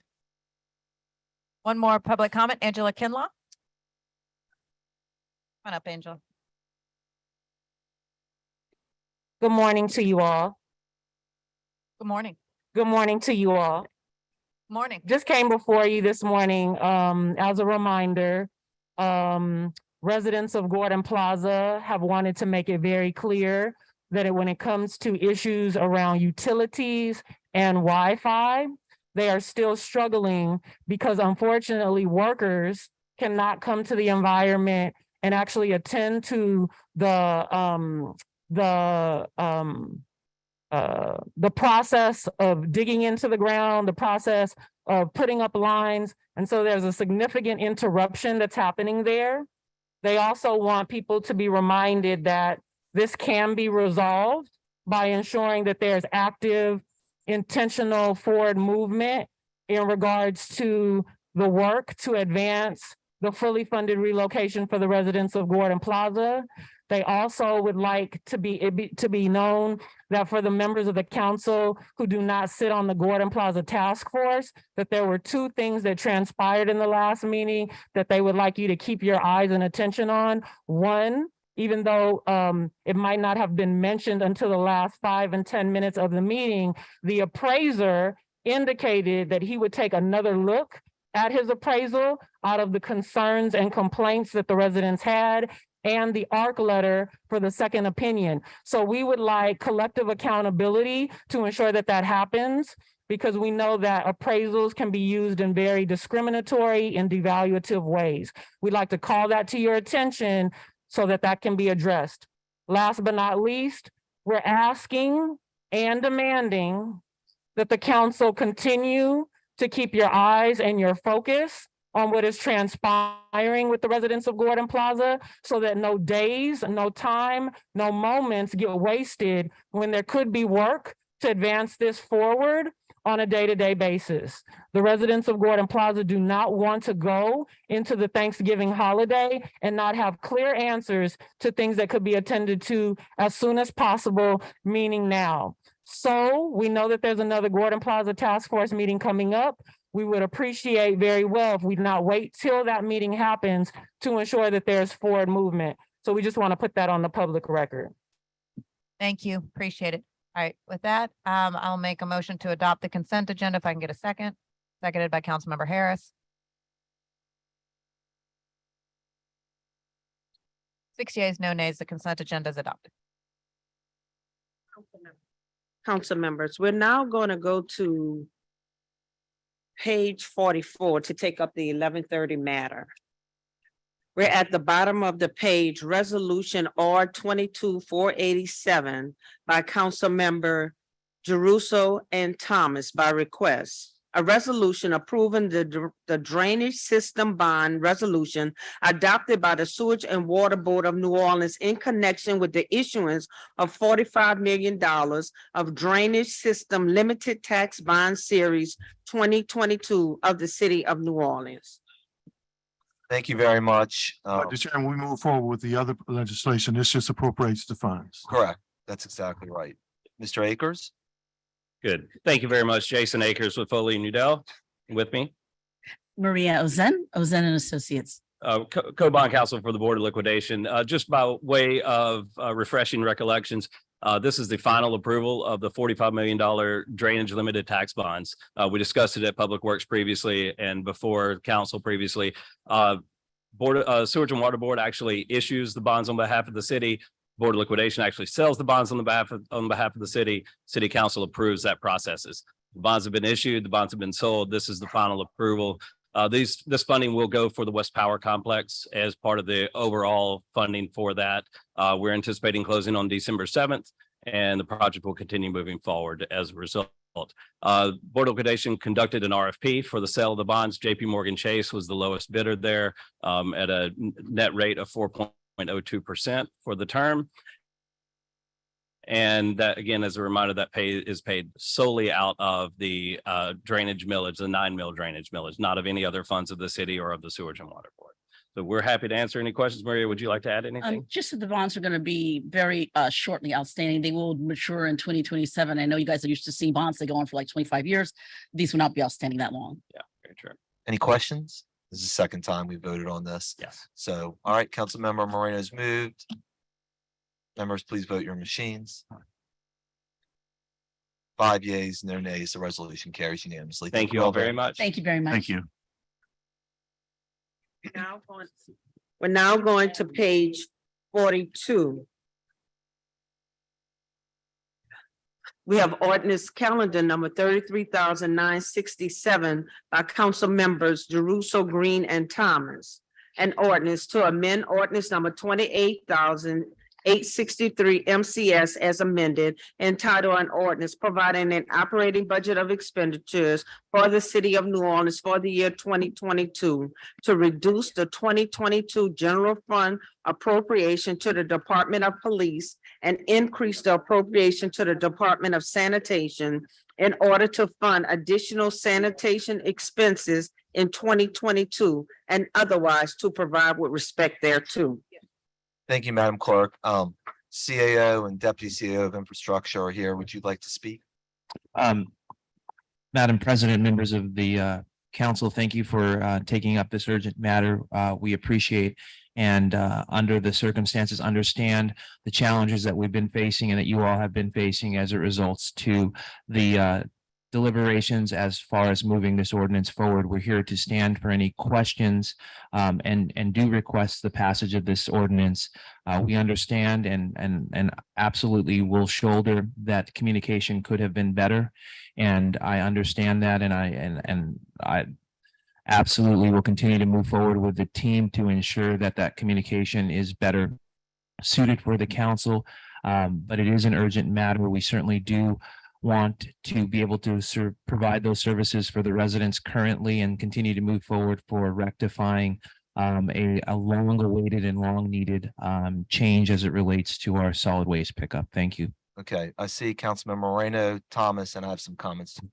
Madam President. Thank you, Councilmember Jeruso, and good morning to both of you all. Look, I mean, it's clear. I mean, the work has started. You know, both Waste Pro and Ivy are two well-known companies, very capable companies, and obviously they need to get paid for the work that they're doing, and I certainly agree with that. But at the same time, we're paying them along with still continuing to pay Metro. So we're really paying for more than we're getting. And I guess my question is, how do we prevent the city from getting into this type of situation again? I've mentioned in the past, that potentially, maybe there should have been some type of citation or something issued toward the company for failure to perform, but that never had occurred along the way. And we all dealt with the impacts after Hurricane Ida and well beyond. So what can we do different to prevent us from getting into this type of situation again? Madam President, members of the council, I don't think there's a silver bullet answer, but I hear your concerns and I express them myself as well. What can we do so we're not in this situation again? We have a future contractor, Richards, that we may be able to prevent the same problems that we had with the existing vendor of Metro. What I can say and what I can pledge certainly is that the dynamic situation we were resulted in post Ida and some of the fallout of Metro, in some cases could have been handled significantly better, and absolutely take ownership and shoulder those causes. However, moving forward, what we can do better, I think, is as of today or whenever with our sanitation department, ensure that Richards is being held accountable on an ongoing basis and having a formalized way to provide that. Have significant more lead time as we're going through the RFP process, involve the council as much as you all would want to be involved in the next potential RFP, ensuring that we have more strategic approaches to address some of the challenges that we may face relative to litigation and others with other vendors. So I think this has been a great, unfortunately, blueprint of a lot of things not to do that we can be able to learn from in the next stage. So I hope that alleviates or at least answers some of the things that we can move forward to address. The significant piece really being learning from what was done incorrectly on the last process.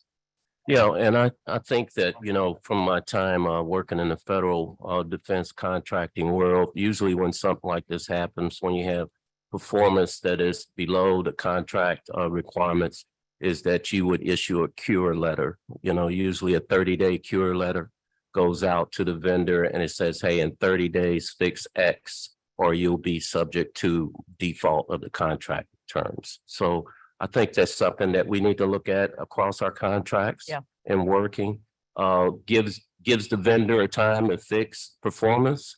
And at the same time, it gives the city, the owner, time to contractually, within legal limits, protect what we're providing, the service that we're providing. Appreciate that. Thank you. Thank you, Madam President. Councilmember Thomas and Vice President Morale. First of all, thank you, Budget Chairman Jeruso, for shepherding this and moving it along in spite of the challenges and some of the issues. In reaching out to a lot of the neighborhood associations and organizations and my community and going over complaints that we have received, Budget Chairman, what I would like to do is I think maybe take this issue and use it as a quarterly review process. That specifically quarterly, each district will be presented with what the progress is and what the complaints are.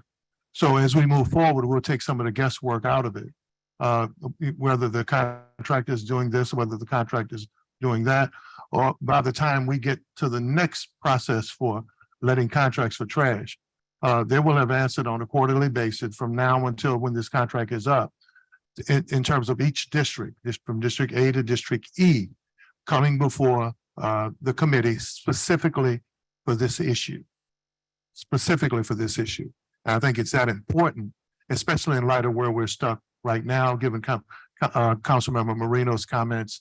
And first of all, I like the fact that Councilmember Marino and Councilman Jeruso, you guys are looking at solutions, not the problems. And I think the more we look at solutions, we already know what the problems are. And so I'm going to offer my committee quarterly to take some of the guesswork out of it, and so that we can evaluate the progress of the contract moving forward. So we won't be surprised like we seem to be right now. Thank you. Thank you, Councilmember Thomas. Vice President Morrell. Thank you. A lot of my comments were covered by what Councilmember Moreno previously stated, but I do think that in particular, as you are well aware, there's an ordinance on the calendar today dealing with contracting and the council's participation going forward. I think that also would have resolved a lot of these issues. I think that at the council, we are vested with the responsibility of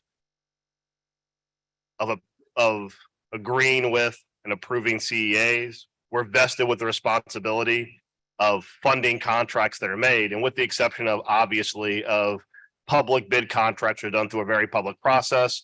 With the exception of some emergency contracts, I think having the council more involved in the contracting process, we could really address some of these concerns on the front end. I think that had we had more conversations in the contracting process, especially in lieu of what happened with the bankruptcy filing, I think all of us would have had a very different level and probably a greater level of comfort with how we move forward with activating the new providers. Because I think a lot of the concerns that we had with moving forward on November 7th, in light of the fact that the previous contract wasn't suspended, as I said for the previous meeting, when you have the trash trucks drag racing down streets trying to get to trash cans, which we never thought would be a thing, but now is apparently a thing. I think that we would have had a better collective comprehensive strategy on how to deal with the litigation and how not to expose the city to potentially, as things stand, paying for two contracts simultaneously. So I think when we're talking about solutions, I think the ordinance before us today to get the council more involved in the contracting process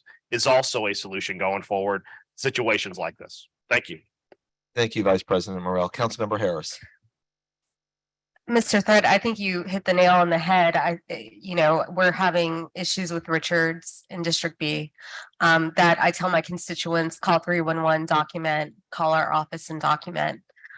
So I expect and I hope that Mr. Torrey is in contact with Richards, asking them to cure whatever deficiencies they have on a go forward basis. So again, we're not facing this when that contract's up. But it's not just sanitation contracts, as you noted. I think we need to issue these cure notices to roadwork projects as well, anything that's under your purview, because as we know, there's significant delays in roadwork projects as well, lighting projects, et cetera, et cetera. So happy to work with you and your team on legal language, although I'm not the lawyer for the council, but you have 4 lawyers up here who know contracts, know procurement, and we're happy to offer you any resources that we have. And I appreciate that, Councilmember Harrison. I think the first step was the mayor's letter that she signed on to all contractors, went out last week on our demand for quality housekeeping, good housekeeping and safety on the construction site. That's the first step. And I think the next step you'll see will be some of the cure letters going out to those non-performers. Yeah, I mean, as Mr. Burnside said, there clearly is some issue happening over on the MLK project. Hopefully they are aware of that letter, have gotten in and are curing those issues. Councilmember Green. Thank you, Councilmember Harris. Just a general comment. So much has changed since the initial contracts were inked with these contractors, Richards Disposal and also Metro. And I know that a lot precedes this council and precedes me. There are some things that I'm still curious about. I really don't know why, if there was a suggestion that there's non-performance, that there haven't been letters, that there hasn't been language in the contract that requires us to either notify of non-performance or engage in a change order. I don't understand how contracting firms are required to absorb decisions that are made by the city that put requirements on them, such as increased labor, without us adjusting the cost. So I throw that out to say that, there are some things that I would like to see resolved with the firms that, especially Metro and Richards, who I think certainly acted and worked in good faith with a lot of changes that have happened. Not only Hurricane Ida, the increase in wages required by the city, but also some issues that were probably much beyond their control in terms of, increasing fuel costs and insurance. And I know that that's part of doing business. But I also know that sometimes when we're engaged in certain contracts and emergencies come up, such as COVID and the like, we can make adjustments to those contracts. So without me coming to a conclusion, I will say this to those of the residents of my district who have contacted us and continue to contact us on a daily basis. The most important thing is that our citizens want the garbage to be removed, that it be clean after the garbage has been removed, that if we're going to really recycle, that we recycle and that we take that issue, that environmental concern very seriously. So we want to get that issue done. But I was thinking about talking to council members about the council getting involved with what might be buyout talks or the like relative to Metro. I certainly think that I would want us to work hard with Richards because there are all those concerns that I mentioned. And if any way I can help, I would like to help because I think that that firm needs to be given those cure notices, but also if there is an assistance that is needed based on change orders, I'd like to see that happen. So my basic point is that the citizens deserve to have their garbage and trash picked up in a timely manner. And also sub point is that the contractors who were doing that work, I think were doing their best until a lot of circumstances happened. And I hope that we'll be fair and have the negotiations with them that allow them to either potentially continue the contract or to be compensated in a manner that makes them whole, whatever the city has to do. Yeah, I agree with you, Councilmember Green. And I think that cure notice for 30-day period also gives the city, the owner, an opportunity to negotiate with the vendor to bring them back up to a performance level that's acceptable. Yeah. So that's what I look at doing in the near future. I like that word, negotiate. Let's see if we can do that since so much has changed, Thank you. Thank you very much. Thank you. I have one question before I make my statement. It seems like based on the financials I've seen, particularly Mr. Threat, that there's a $6 million gap in between what should be collected and what is actually being done to be collected. I would just like to see efforts increase to collect that money because I think it helps with ensuring that services are delivered properly, that everybody's not taking shortcuts to payment. And the fact that we have an 83% collection rate is good, but on property and sales tax and licenses and fees, we do a lot better. And so I just don't want to make sure we're shortchanging sanitation, which is an integral service. And I'm just going to close by saying this. I agree with my colleagues have said about finding solutions. I guess my perspective is I am not an ultimatum person. And I am concerned about the fact that this was an unfunded mandate and we consistently hear about having partnerships. I look forward to trying to work with other people. I don't think it is my job to oppose everything or anything necessarily just because it comes from the administration. It's about trying to find common ground and how we best serve the citizens to deliver the best services possible at all time. And I appreciate very much, Mr. Montano, your statements and sentiments about improving communication and ensuring that not just with sanitation, but with other matters, those are met as well. I think at the end of the day, our job is to govern and to ensure that people are getting what they need and what they deserve and getting on track with ensuring these basic quality of life services are delivered is paramount. So with that, we have one public comment. Mr. Burnside, you have 2 minutes and then we'll put this to a vote.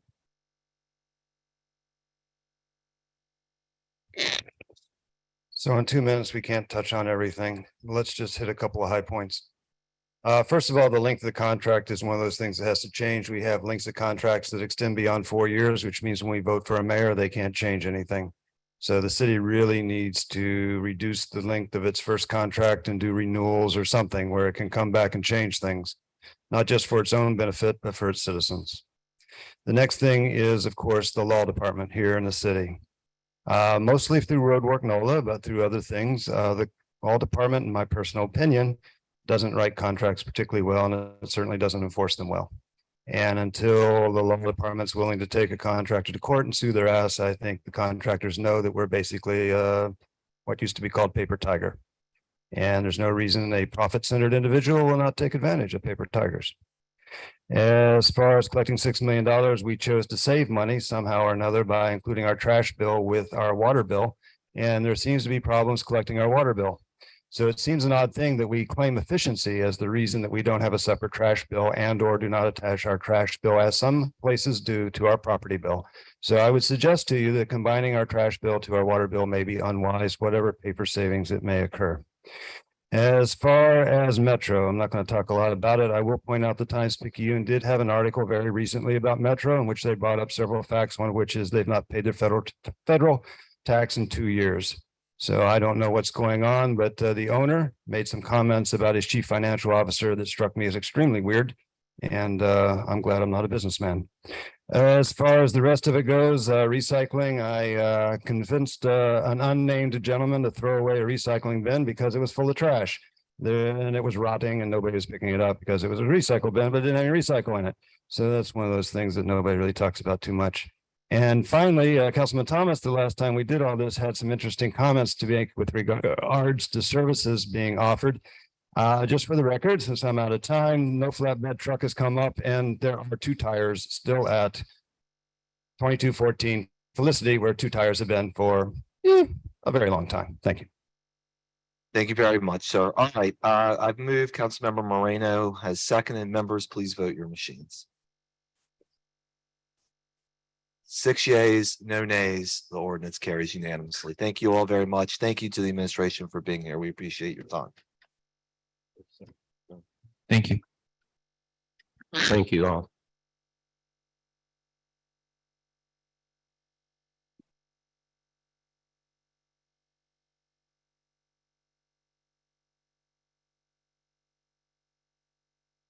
Madam Clerk, you want to finish the page?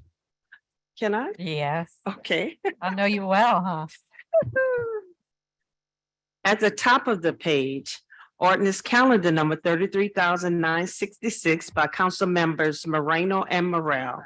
An ordinance to amend ordinance number 28,863 MCS as amended, entitled an ordinance providing an operating budget of expenditures for the city of New Orleans for the year 2022 to reduce the 2022 general fund appropriation to the Department of Police and increase the appropriation to the Department of Sanitation in order to fund additional sanitation expenses in 2022 and otherwise to provide with respect thereto. Madam Clerk, this ordinance will be withdrawn. So ordered.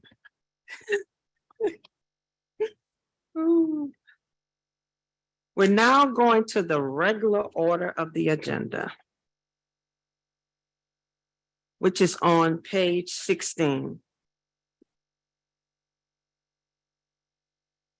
We have a legislative grouping, the HDLC appeal of Michael Sherman, 502 Frenchman Street and 1407 Decatur Street. This matter is being deferred to December the 1st. We have motion line over M22-465 is being withdrawn. So ordered. On top of page 17, we have motion M22-496 has been deferred to December 1st. We have HDLC appeal of Sherman Strategies LLC 5919 Ferret Street has been deferred to December 1st.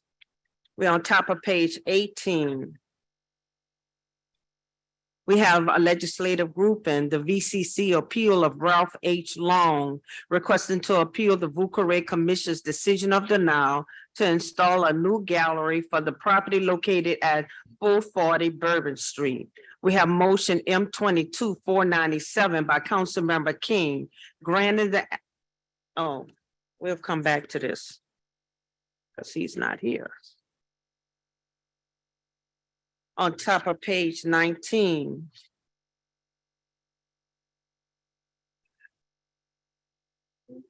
We have the VCC appeal of 532 through 534 North Rampart Street has been deferred to December 15th. We have zoning docket 5622. This matter is past the deadline, so it dies. No action will be taken. On top of page 20. We have a legislative group and zoning docket 6322, City Council Motion M22-253, requesting a text amendment to Article 17, Section 17.3.a of the Comprehensive Zoning Ordinance to prohibit new hotels and motels and to allow commercial short-term rentals as a permitted use in the CBD 5 Urban Core Neighborhood Lower Intensity Mixed Use District. The proposed text amendment would affect properties within the CBD 5 district. The recommendation of the City Planning Commission being for a modified approval. We have motion M22-488 by Councilmember Harris, granting the text amendment request on zoning docket 6322. Thank you, Madam Clerk. This is a text amendment that came out of a request from my office to specify hotel use standards in CBD 5. Previously, they were conditional, but there was no information on what should and should not be approved. Oh, you don't have to. Can you brief us on your recommendations, sir? Yes, thank you, council member. Zoning docket 6322 is a text amendment to consider a prohibition of new hotels and motels and to allow commercial short-term rentals as a permitted use in the CBD 5 Urban Core Neighborhood Lower Intensity Mixed Use District. Both are currently conditional uses in the CBD 5 district and consistently recommended for approval by the City Planning Commission. For hotels, the motion sought to analyze whether an ideal number of hotels might have already been achieved. For commercial short-term rentals, there is already a regulation limiting the number per residential building, so there may not be any value in the conditional use process. Hotels can provide many benefits, including jobs, increased tax base, lively streetscapes, ground floor neighborhood amenities, customer base for area businesses, and revitalization of historic and non-historic structures. They also bring traffic and deliveries and may reduce the residential presence that contributes to the district's sense of place. Some CBD 5 residents feel that hotels are an overly intense use and there are already enough in the district. Commercial short-term rentals are proposed to be permitted uses because there are already regulations in place limiting to 1 per unit or lot or building or 25%, whichever is greater. City Planning Commission conditional use review does not provide any benefit that is not already provided by the Safety and Permits Department for the other 6 central business districts. Limitation on the number in a building is a simple mathematical calculation. While there may be difficulties with enforcing short-term rental regulations, the conditional use process ends up being a penalty to those property owners who are playing by the rules. Allowing commercial short-term rentals in a residential building can be an incentive for new residential development in this area that is subject to the mandatory inclusionary zoning, or MIZ. The MIZ regulations require that at least 10% of residential rental units be provided at an affordable rate in a new residential building with at least 10 residential units. The commission recommends allowing commercial short-term rentals as permitted uses in the CBD 5 district, but with a standard that they must be for new residential buildings with at least 10 residential units, thereby triggering the mandatory inclusionary zoning requirements and providing additional residential units and additional affordable units. And such a standard may also be warranted in other districts. The CBD 5 district may be the most vibrant of the CBD districts based on its location within the heart of the CBD and its concentration of residents contributing to the sense of place. However, the commission's land use survey shows there are still improvements that could be made to the redevelopment of parking lots in this district. CPC staff and commission believes that it may be premature to fully prohibit hotels in the CBD 5 district. The commission recommends a less restrictive option, restricting new hotels by establishing standards, including a 1 per block face standard, a prohibition on residential conversion, and other standards to allow exceptions when the hotel may be less impactful to the residential presence and beneficial to the pedestrian experience. This limitation in the CBD 5 district may also encourage developers to look at other areas of the CBD with an overabundance of surface parking lots, such as the South Rampart Street corridor or the area around Charity Hospital.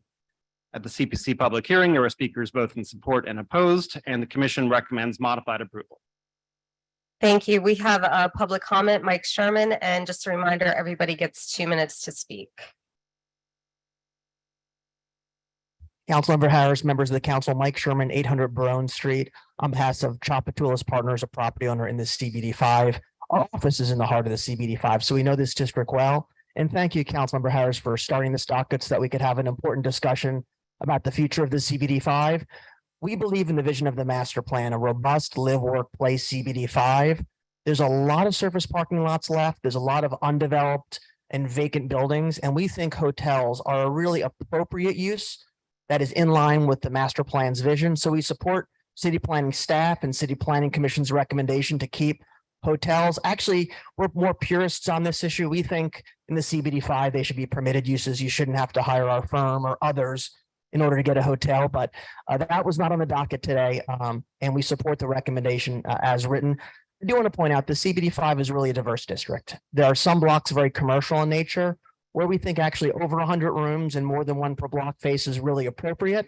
We understand from city planning staff, there is no prohibition on more than one per block face. It's just a standard. So if you're developing a surface parking lot, you would be able to do that and there'd be factors for and against. So we think hotels add tremendous vibrancy in our block. Hotels bring ground level retail and barber shops and salons and coffee shops and strengthen the fabric. Surface parking lots are legal. You can't get a surface parking lot permitted, but despite that, there's still non-conforming parking lots. So if we want to see those develop, we think hotels are appropriate. One final note, and this is more a point of information. We gathered a dozen property owners and they all want to see their properties developed. One of the barriers to residential development right now, high construction costs, high insurance, but also mandatory inclusionary zoning has generated 0 units in the CBD five. We think MIZ is not an effective tool for that really important goal of creating affordable housing. We need more affordable housing.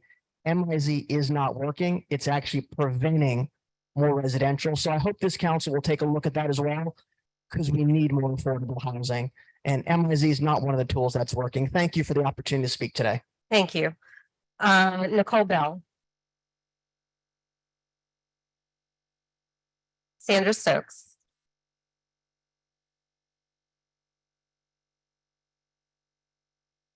I'm Sandra Stokes. I'm representing not only Louisiana Landmark Society, but Lafayette Square Association. We are the neighborhood association that is the CBD five. CBD five was designed to be transitional. It's a place where the residents and the commercial come together. And what's happening now is that it's becoming completely commercial and directed towards tourism. We approached Councilmember Harris and asked that there be a moratorium on hotels. And what's happening and we wanted to stop the short-term rentals that are coming into the district. We have supported, I can't tell you how many developers have come to the neighborhood association offering residential buildings that we have supported in full, and then they quickly turned to hotels as soon as we gave our support and stopped opposing the hotels. So we're getting more hotels than you can imagine in this district. The short-term rental situation is out of control as well. I would ask at minimum that we don't do anything with permitting short-term rentals until at least we get the case solved and how we're going to handle short-term rentals in the future. And this one block hotel per block face is frightening as well. Julia Row right now, I don't know if y'all know the 13 Sisters of Julia Row. One of them is turning into a hotel right now. You can't, there's no elevators, there is no fire escapes, these are residential buildings that have been long-term residential that you are now allowing to be commercial hotels. We need more residents in the area. You, as a council, are always telling us we need to develop more residential, and yet we're taking it away with this. So please don't do this. Thank you, Nathan Lott.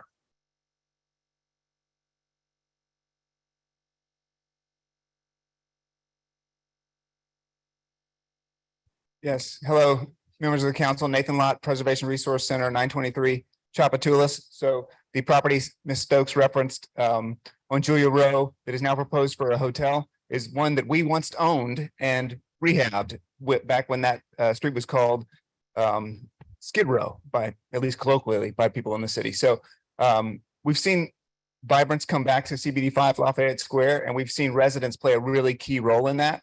So I think it's very important that the city be intentional in creating a live, work, district in our downtown, and this is the one place where hotels are conditional use. We see this as a positive step, or at least an improvement over the status quo. I think the status quo has given the City Planning Commission staff not nearly enough guidance on when they can say no. And now they at least have a framework when they can say no so that we keep that balance. So I appreciate you, Councilmember Harris, for bringing this. I think it's a step in the right direction. We always have to keep looking at how our land use policies are actually working out on the ground with development, financing, incentives and whatnot. And this may not be how I would have written things, but I do see it as an improvement. And I appreciate in particular Mr. Kramer's help walking me through it during the process. And so, thank you. Thank you. Michael Burnside.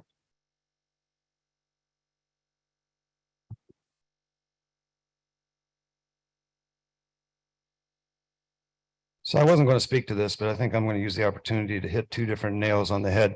The first one is indirect. When I read this, I got 6.8, it says blah, blah, to prohibit new hotels, blah, blah, blah, to allow commercial, blah, blah, blah.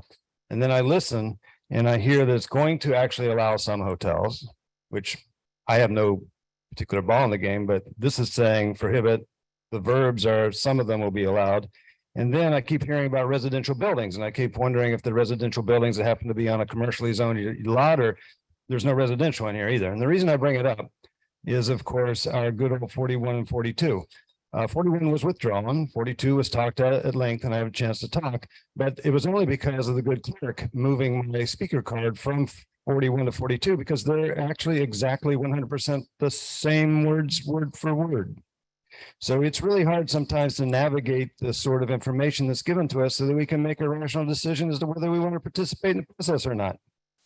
The last thing I want to mention briefly, since I still have a green light over there, is affordable housing. There are a lot of different people who have a lot of different opinions on affordable housing. I've got them, okay? And my personal opinion is that if you're going to build a hotel, you should include 10% of your rooms for your workforce. Not that you will house all of your workforce, not that you will house even half of your workforce. My granddad grew up in West Virginia. We don't really love coal miner camps. But the idea is that commuting over an hour one way for a low-paying job and then having to commute back is really not the kind of life I'd want anybody to live. So we, as a group of rich people who decide to invest, need to consider whether workforce housing is something that might be a long-term benefit to the social stability of the nation. Thank you. Are there any online comments? Yes, we have 3 online comments. Okay, can you go ahead and read them? And I know there's one more public comment. First is from Marcel Wisnia. I'm a property owner in the CBD 5 and I support the ability for hotels to be developed in this zoning district. Our city's master plan envisions a vibrant mixed-use central business district that includes hotels.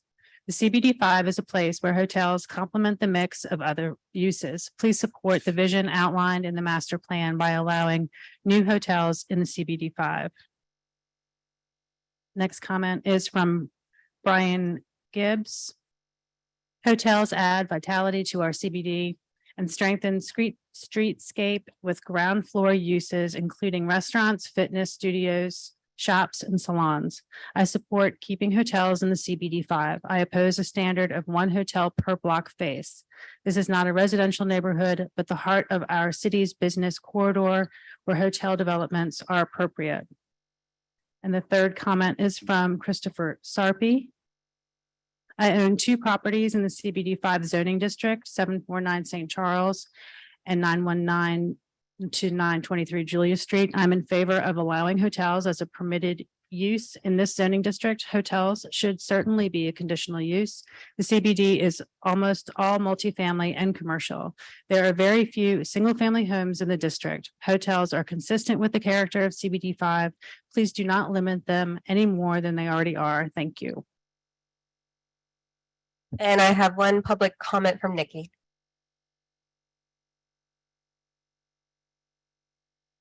Nikki Savinsky, 1011 St. Philip, French Quarter citizens. I think this is a start, and I think that we all, as we go into short-term rental renegotiations, so to speak, should think about, did we really ever think that we were going to be building buildings for short-term rentals, that we were going to be adding floors to existing buildings for short-term rentals? We have hotels, we have a lot of hotels, and they're not always full anymore because people are in short-term rentals. So we need to pull back on this, and I think this is a start. Thank you. Thank you. So let me just make a comment about this. I understand concerns about hotels in CBD 5. I know this isn't what everybody wants, but I do think it's important to pass this measure to provide some restriction on hotels because there are none right now. And this in no way impacts residential building. I echo the need for affordable housing, not only in CBD 5, but throughout New Orleans. And so I think this strikes a good balance between economic development and preserving our neighborhoods. And so I thank CPC for their work on this. And with that, I will move. Seconded by Councilmember Jeruso. 6 yeas, motion passes. Thank you. Council members, we're now going to go to page 25.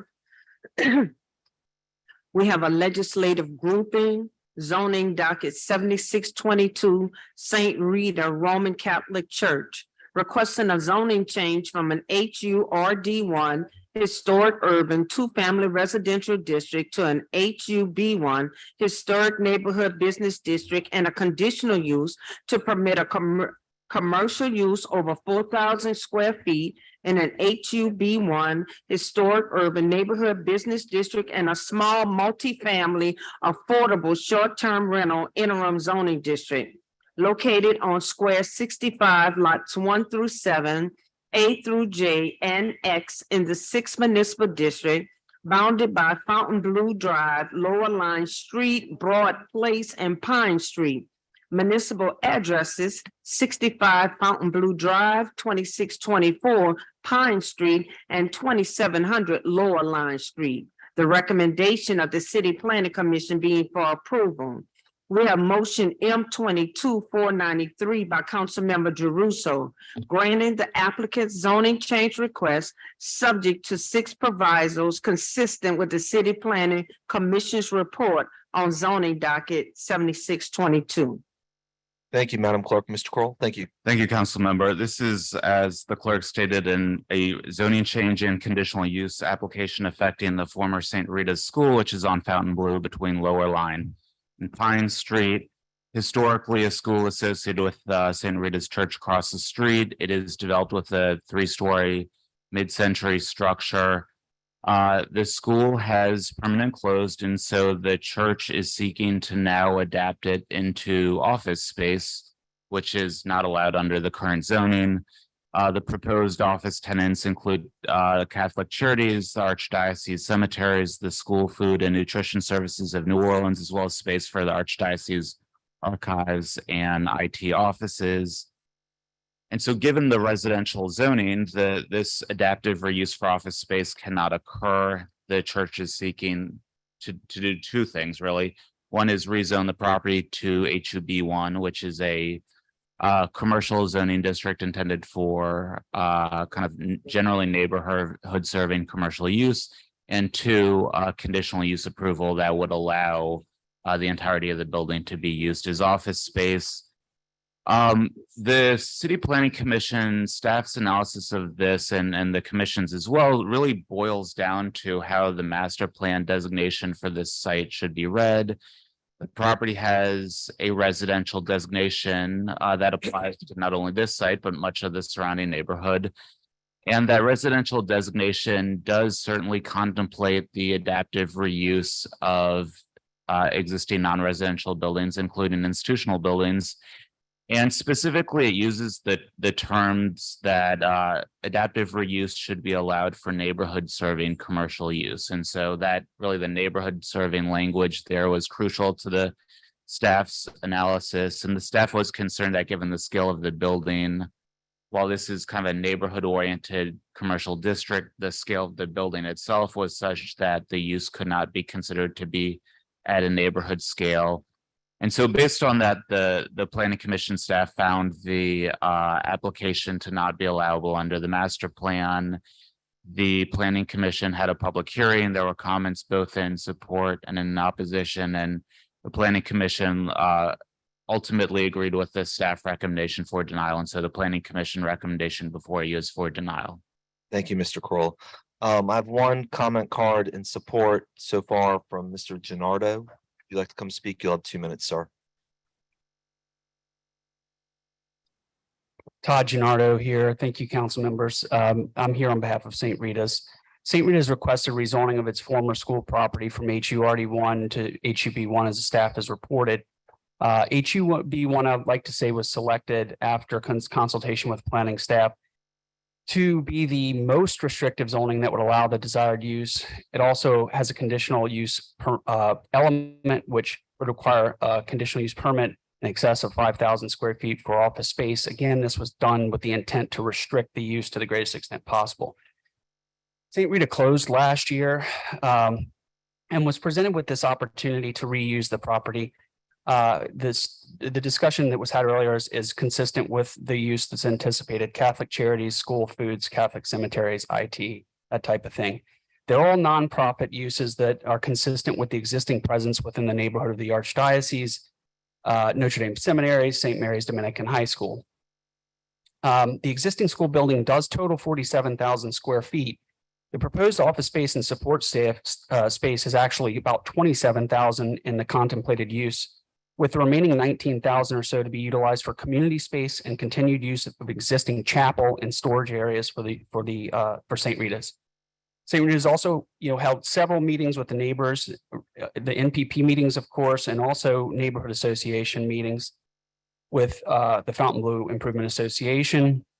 The FIA discussed with St. Rita's several concerns, all of which were addressed to their satisfaction. I believe a letter was sent to all of you by the president of the association urging you to recommend approval, which we are here also asking you to do. The issue of being neighborhood serving, I think, is one that the neighbors actually view this as neighborhood serving. The neighborhood views St. Rita's as being an important and integral element of the neighborhood, and this adaptive reuse will allow St. Rita's to continue its use with some modification to allow for office use for other areas that would not be utilized by St. Rita's. Ultimately, we ask that you take that into consideration. The neighborhood association has vetted this. They believe it's neighborhood serving, and we ask that you recommend or approve this. Thank you, Mr. Gennardo. Do you have any online comments? No. Okay. I just have a different interpretation and based on the evidence than the one reached by CPC. As everybody said, this property formerly housed St. Rita's School, which closed earlier this year. Now the church plans to use the established building for offices for several church-related nonprofits, such as Catholic Charities and Archdiocese Archives. Part of why city planning recommended denial was because the conversion does not allow for neighborhood serving commercial use, given its size. However, several of the proposed uses are intended to directly serve the neighbors, including the continued use of the community center and the school and food and nutrition services of New Orleans. Moreover, this property is not in purely residential area. Property is extremely close to more intense uses like Notre Dame Seminary and Chateau de Notre Dame, which is zoned MS. Moreover, I would also note that Dominican High School and Lafayette Academy Lower are a stone's throw from those locations. It can be said that change of use could impact traffic. Office traffic is typically far less intensive and less frequent than school traffic as well. As Mr. Gennardo stated, the church met several times with the neighbors to address their concerns. St. Rita's has agreed to the following: continued community use of the basketball courts, continued use of the Morrow Center for community activities, and improved landscaping. In addition, Fontainebleau Improvement Association formally supports the request and specifically notes the direct uses in favor of the neighbors. Moreover, the church has also filed deed restrictions prohibiting more intensive future uses, such as prohibiting short-term rentals from being here. I've also included the typical city planning provisos that cover landscaping, lighting, signage, etc. Therefore, I move to overturn city planning recommendation and approve the zoning change and conditional use request. Given all the circumstances, it's been seconded by Councilmember Harris.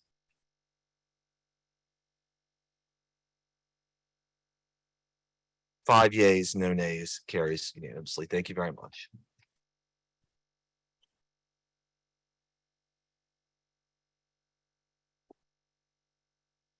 Council member, we're now going to go back to page 18, the legislative grouping, the VCC appeal of Ralph H. Long requesting to appeal the Vucare Commission's decision of denial to install a new gallery for the property located at 440 Bourbon Street. We have motion M22-497 by Councilmember King granting the applicant's request for the property located at 440 Bourbon Street. Thank you, Madam Clerk. Mr. Block. The floor is yours. Good afternoon, Council. Thank you for letting us present this today. This is an application or an appeal rather of 440 Bourbon Street, a Vucare Commission denial of a proposal to install a wraparound gallery at the intermediate floor of the main green rated corner building. A green rating does not suggest that a building is somehow unworthy, but rather that it is an important example of local building type that should be protected from historically inappropriate changes. If judged against remaining architecture throughout the United States, these buildings stand out as unique survivors from the past that only gain in value as the decades pass. The two higher categories, purple and blue, are reserved for the very most important structures in the neighborhood, and the designations are rare. The green category contains many fine buildings, and within the category, those with entresols are of special importance because there are so few of them. Staff notes that this floor is an entresol, an intermediate level with unusually low ceilings, which is a feature of Spanish colonial architecture not typically found outside of our region. There are very few, if any, left existing outside of the French Quarter. Even within the French Quarter, this building is extremely rare. They were popular in New Orleans from 1794 to 1830.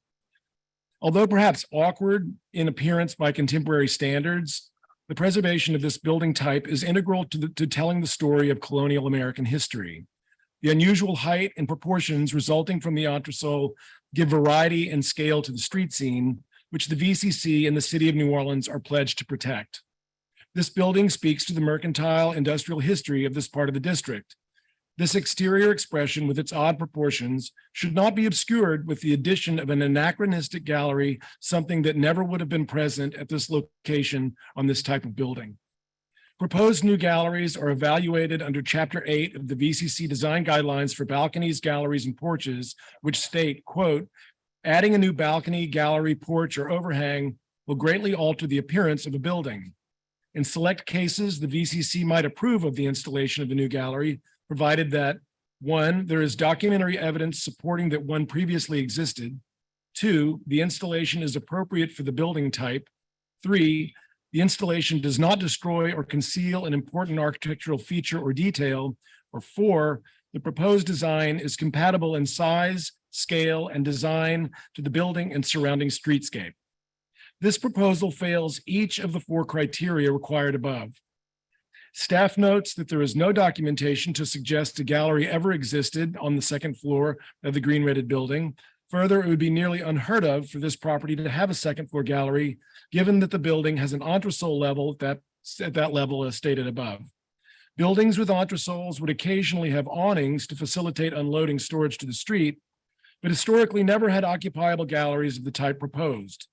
A new gallery in this location would be highly inappropriate for the building type and would obscure the important architectural feature that is the entresol itself. VCC Vice Chair Tony DiMaggio stated that the entresol is a character-defining feature of this type of building and that there cannot be appropriate proportions or detailing for this type of extreme modification, and also noted that a gallery would present a false sense of history. VCC Chairperson Stephen Bergeron stated that entresols are a very precious and distinctive architectural feature that should be preserved. It should also be noted that the architect has never provided complete drawings, as this was just a conceptual proposal. In order for there to be access to the proposed gallery, the existing entresol openings will need to be modified to become code compliant for egress. No drawings or details have ever been submitted, which would require Architecture Committee and Commission review and approval. It is not known at this time if this project would even be feasible due to the necessary approvals from other departments, safety and permits, state fire marshal, sewage and water board, and energy. A cursory investigation indicates storm drains and subsurface utility infrastructure that could likely preclude easy approval for a gallery at this location. It should also be noted that this new gallery, since not considered a restoration, would also be subject to air rights leasing from the city. In 1936, our Article 14, Section 22A was adopted as an amendment to the Louisiana State Constitution. This constitutional enactment authorized the Commission Council of the City of New Orleans, that would become the City Council, to create and organize a commission to be known as the Vieux-Carré Commission. The declared purpose of the enactment was to authorize the commission to preserve such buildings in the Vieux-Carré section of the City of New Orleans as, in the opinion of the commission, shall be deemed to have architectural and historical value. The Constitution providing that these buildings should, quote, be preserved for the benefit of the people of New Orleans and the state of Louisiana, end quote. At the August 2022 VCC hearing, the commission voted to deny this conceptual approval as per this directive. The VCC would like to raise concern that the proposed addition of a gallery at this entresol level serves no purpose other than to potentially increase the revenue of the associated business due to the likely increase of alcohol sales. As this location generally serves a predominantly tourist clientele, VCC questions whether this proposed drastic modification of this important iconic building is at odds with the constitutional charge stated above, and that the historic architecture should be preserved for the benefit of the people of New Orleans and the state of Louisiana. And with that, we respectfully request denial of this appeal. Thank you. Thank you. Thank you, Mr. Block. We have several comment cards. I'll read them in the order they were given to me. First, we have Mr. Dennis Alonzo, who does not wish to speak, but he says, please oppose appeal to 440 Bourbon. Next, we have Mr. Nathan Chapman, who opposes the project.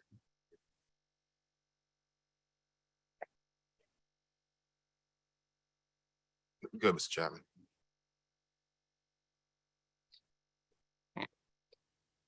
Good afternoon.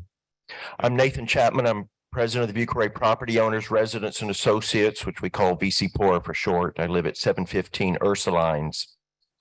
You know, the French Quarter is not an ordinary neighborhood. That may go without saying, but let's stop and think about that for just a second. It's the heart of our history. It's where the city was founded. It's so much the heart of our identity. It's certainly the heart of our tourism industry. The French Quarter belongs to all the city. And so, and perhaps maybe we can even say it belongs to all the world. But so I'm going to ask all of you that we need to protect it. You know, I've been volunteering on behalf of the French Quarter for 35 years now. And there certainly is precedent where each of you, you know, whether, you know, it's within your district or not, it's been in the past where the council comes together and says, the French Quarter belongs to all of us, so we need to look at it that way. Now, the good part is this should be easy. It should be easy because the applicant didn't even turn in architectural plans. If you or I were to go down there, we would have to hire an architect and do all of that. That should be the end of the discussion. You know, the applicant needs to follow the rules like everybody else. So denial should be easy.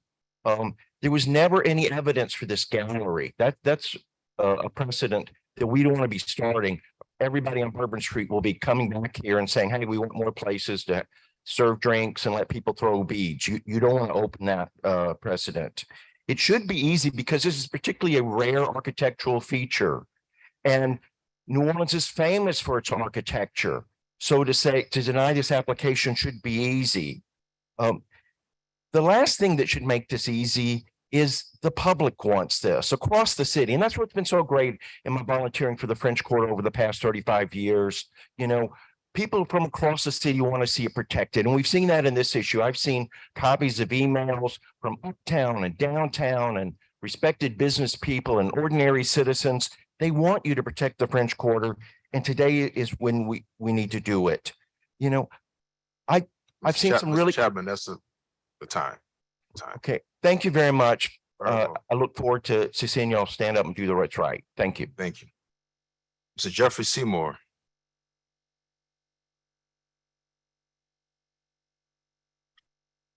Jeffrey Seymour, 2227 Royal Street. Thank you for this opportunity to speak before the council. I'm chairman of the FMIA Land Use Committee, and I want to express our members and our neighbors' support of the VC Poor's effort to preserve and protect this historically and architecturally significant property from the inappropriate and historically inaccurate modifications that are being proposed by the applicant. Thank you again for affording us the opportunity to express our views and concerns. Thank you. Mr. Alan Johnson.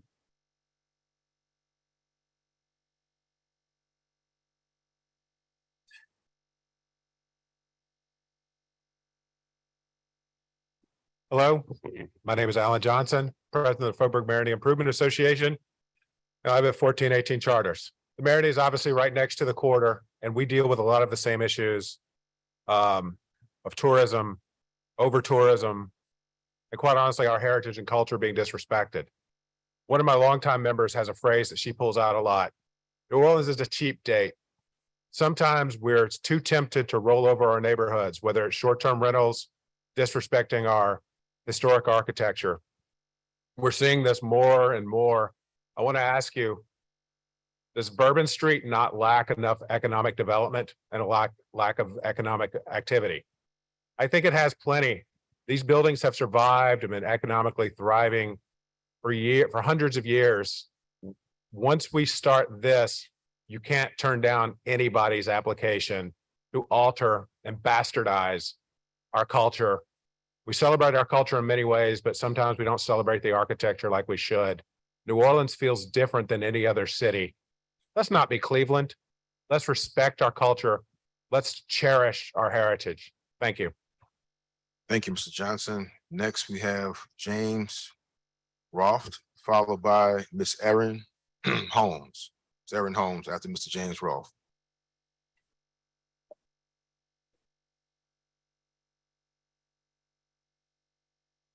Hello, Council. James Rolfe. I'm representing myself as a preservation consultant in the city of New Orleans, and I'm also a member of VC Pora. Adding an entresol, adding a balcony where the entresol is adding a false sense of history. We are essentially becoming an affectation of ourselves here in the city. We're mocking our own culture. It is architecturally inappropriate. It does not meet the Secretary of Interior standards for rehabilitation of historic structures. And I bring that up because New Orleans is often the example throughout the country of how to properly restore an historic building. So again, we're creating more of a film set than the authentic culture that we are. So I am in opposition to adding this non-historic feature at a very historic building. Thank you. Thank you. After Ms. Holmes would be Mr. Nathan Lott, followed by Ms. Laura Coyote. If I pronounce it wrong, I apologize. 1307 Decatur. Good afternoon, council members. My name is Erin Holmes. I'm with VC Pora, and I am here to ask you to uphold the authority of the VCC and deny this highly inappropriate gallery addition. As was stated in the staff report, this building is a very rare type. It's an entresol, which is completely unique to the French Quarter. There are only 18 in existence. They were not designed to have a gallery wrapping around the mezzanine storage level. Those floors are only 6 to 8 feet tall. Now, I know my office received over 75 letters of opposition to this proposal, and I know that they were forwarded on to your office. I believe that you have received some opposition. We have an issue with the process. It's been egregious. The applicant did not even submit any architectural plans for review by the VCC. They can't even do their job without architectural plans. There is another appeal coming in 2 weeks before you for the same building. They want to add a 2-story addition. They didn't get any plans to the VCC for that. The VCC deferred it. They are appealing a deferral.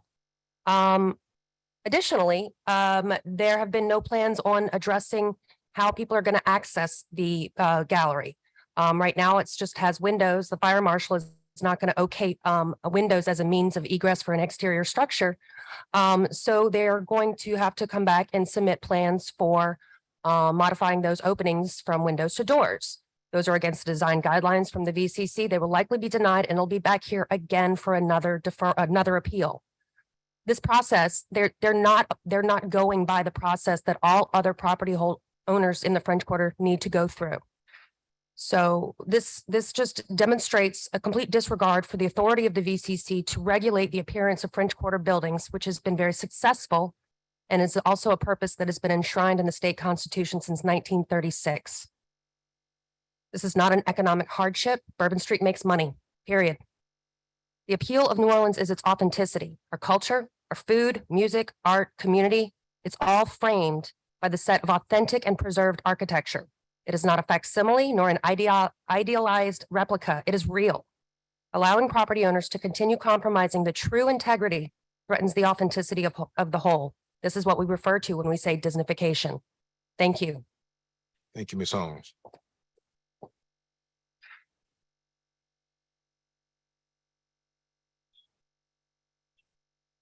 Good afternoon, council members. Nathan Lott. I'm here on behalf of Preservation Resource Center 923 Chapatoulas.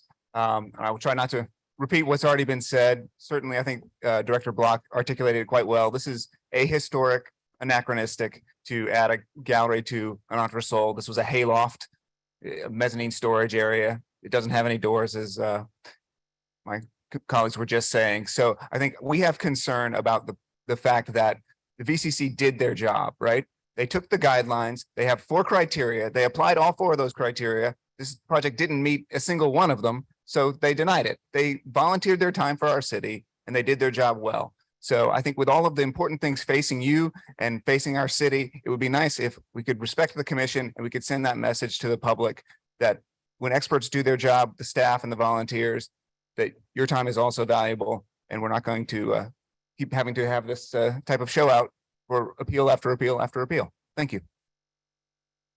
Thank you.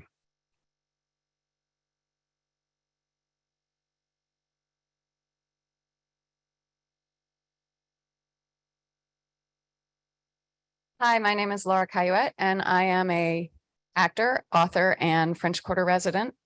And I can't probably do a better job of explaining to you that this is opening a precedent we don't want to look at the impact of. I probably don't need to repeat that this is a historic district that has national historic landmark status as of 1965. And that comes with rights and responsibilities that hold our city together, both as a community and as a landmark and a destination for tourism. But I did want to speak to you today as an artist. It's impossible to know what inspires people. And it might be interesting to you to know that I have written 8 books. 5 of them were a mystery series. And the first one, part of it is set in Fat Cats. And they discuss the history of when it was Madame Francine's. And in fact, the resolution to the mystery is offered by somebody who came up in Madame Francine's. So it is impossible for you to estimate what changes when you don't honor the history of the city, when you don't honor the architecture. I'm just a person walking around absorbing my environment, and that story came to me. And I want to speak to that, to the fact that you can't know what you're taking away when you add or subtract things that we know are not right for our city. How do we know? Thank you. Because 300 years of precedent. Thank you. Thank you. Next up, Miss Lisa Suarez. Miss Lisa Suarez. Moving on to Miss Allie Conway, followed by Sandra Stokes.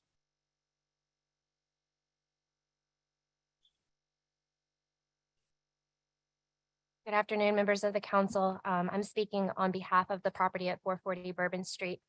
I'm asking the council to overrule the View Carey Commission's denial of the request to significantly improve the property. The current structure on the property was erected around 1810 to 1820. It's one of the least attractive structures on Bourbon Street. The rear of the property, where we're proposing to add 2 floors, has a VCC evaluation color code of brown.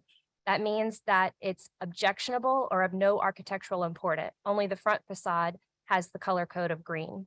And as was noted, there are 2 additional color codes above green, purple and blue. The proposed improvements to the property will only enhance what is already a very unattractive structure. They'll work to elevate the surrounding structures, and additionally, the additional space will lead to increased sales and property taxes. There are no architectural or historical reasons to prevent the proposed enhancements to the property. Half of the property has an objectionable rating, while the other half has a mediocre rating. What we are proposing are upgrades that are consistent with the surrounding properties while preserving and promoting the tout ensemble of the French Quarter. We're asking the council to strongly consider overruling the VCC and allow these upgrades to proceed. Thank you. Thank you. And for the record, Ms. Lisa Suarez is in opposition. Next, we have Mr. John Reed, followed by Ms. Nikki. I'm Sandra Stokes. Oh, I'm sorry, Ms. Stokes out. I'm Go ahead, I'm sorry. First of all, I want to thank the VCC and the VCC staff for an excellent, strong report. The building, hearing that the building is unattractive, objectionable, and architecturally incorrect, it was just jarring to me just now. I'm here representing Louisiana Landmark Society, which is a citywide preservation organization. And I think you have every preservation organization in here opposing this at this point. But this is not just citywide. I've been getting notifications nationwide about this. This is a big concern. I was on a Zoom call just moments ago, right before this meeting, with the Institute of Classical Architect. And as I was leaving, they said, please stop that from happening. So I want to say, this proposal to add a totally inappropriate non-historic to not only is wrong, it hides the very architectural feature that makes this building unattractive by some, but to us, historically accurate and very important. This is part of our history, part of our culture, and definitely part of our draw.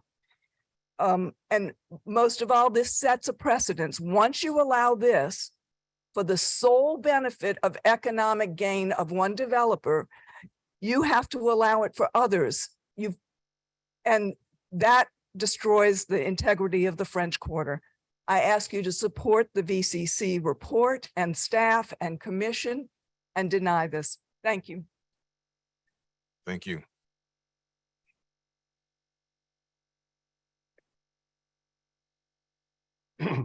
John Reed. I live in a small cottage at the lower end of Burgundy Street, 1218 Burgundy. Like other property owners in the French Quarter, I could think of lots of ways to change my property that I might like it better or make more money out of it by adding a window here, a door there, an attachment here, and all these little changes that might make a difference for me and make money. But instead, I follow the rules set by the Vieux-Carré Commission, as do all the other property owners in the French Quarter, the little people who live there, who try to keep that neighborhood together for the benefit of this entire community. It is somewhat grating to find that the larger property owners, the ones that own the bigger buildings in the bigger locations, seem to be treated somewhat differently or seem to seek to be treated somewhat differently. It's clear that the VCC should be respected by the city council because it has the expertise and the knowledge, not the young woman who gave her personal opinions and unprofessional opinions a few moments ago. There has been no reason presented to the city council as to why this should occur. We've had other issues in the French Quarter where there's meaningful development that might have economic benefits to the community. But there has been none of that set forth here as to why this particular property owner should break all the rules except he wants to, and he'll benefit from it. And the rest of us will see the French Quarter debased as a consequence. Thank you. Thank you. Ms. Nikki? Is Ms. Nikki still here? Okay, for the record, she is in opposition. We have next Mr. Ralph Long, followed by Mr. Amir. Mr. Ralph Long.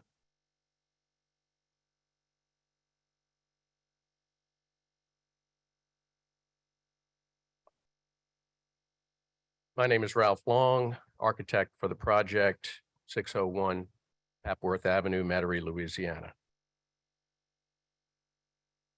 New Orleans is one of the most walkable cities in America. The regular rhythm of the beautiful galleries act as a buffer between the buildings and the street. They provide pedestrians and protect pedestrians from the elements, the sun, the rain, and they provide a place for lighting to safely illuminate the sidewalk at night. Given the choice, pedestrians will avoid open sidewalks in favor of the sidewalks covered with a gallery or balcony. This particular building was built as a stable and blacksmith shop. The second floor was originally used for storage, not occupancy. However, soon afterwards, the use changed, and that level has been constantly used for human occupancy. Times do change. A gallery will complement the surrounding three corners of the intersection, add to the continuity and scale of the traditional horizontal proportions, and provide the desirable amenities described above. With the appropriate detailing, this gallery addition will provide an amenity this neighborhood is obviously missing. I'd like to make a couple of clarifications that my office did submit architectural plans, which are posted on the city's website. And as far as converting one of the windows on the second floor to a egress, there is precedent for converting existing windows into egress openings in the French Quarter. Now, for this proposal, we sought the expert opinion of Mr. Nick Musso, architect. As most of you know, Mr. Musso was the chair of the Vieux-Carré Commission and co-author of the Vieux-Carré Design Guidelines published in 2015, which are still the standard for the VCC design review. Mr. Musso supports the addition of the gallery and states that the addition of a gallery as proposed would improve the proportions and appearance of the building.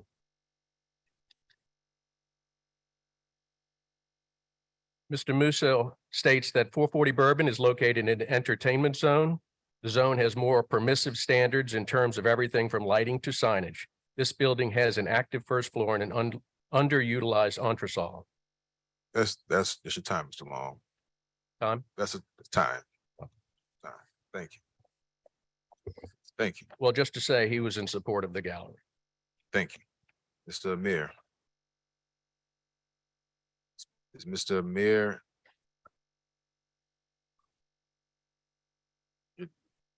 Step to the podium, please. Good afternoon. My name is Amar Elawani, 918 Upper Line Street. I am an architect, practicing architect here in New Orleans and in Paris. I'm also a professor of architecture at Tulane University. I've been a professor for the last 16, 17 years.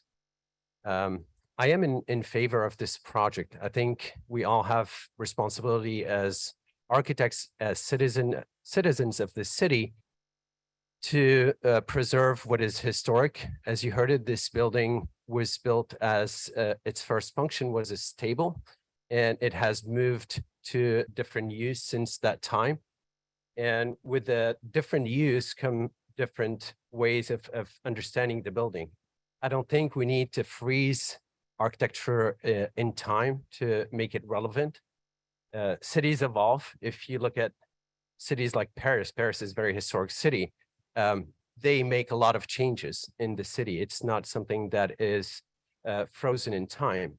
And to me, it's the understanding of what is historic, respecting the historic, and trying to move it in time and adapt it to what our needs are today is really important.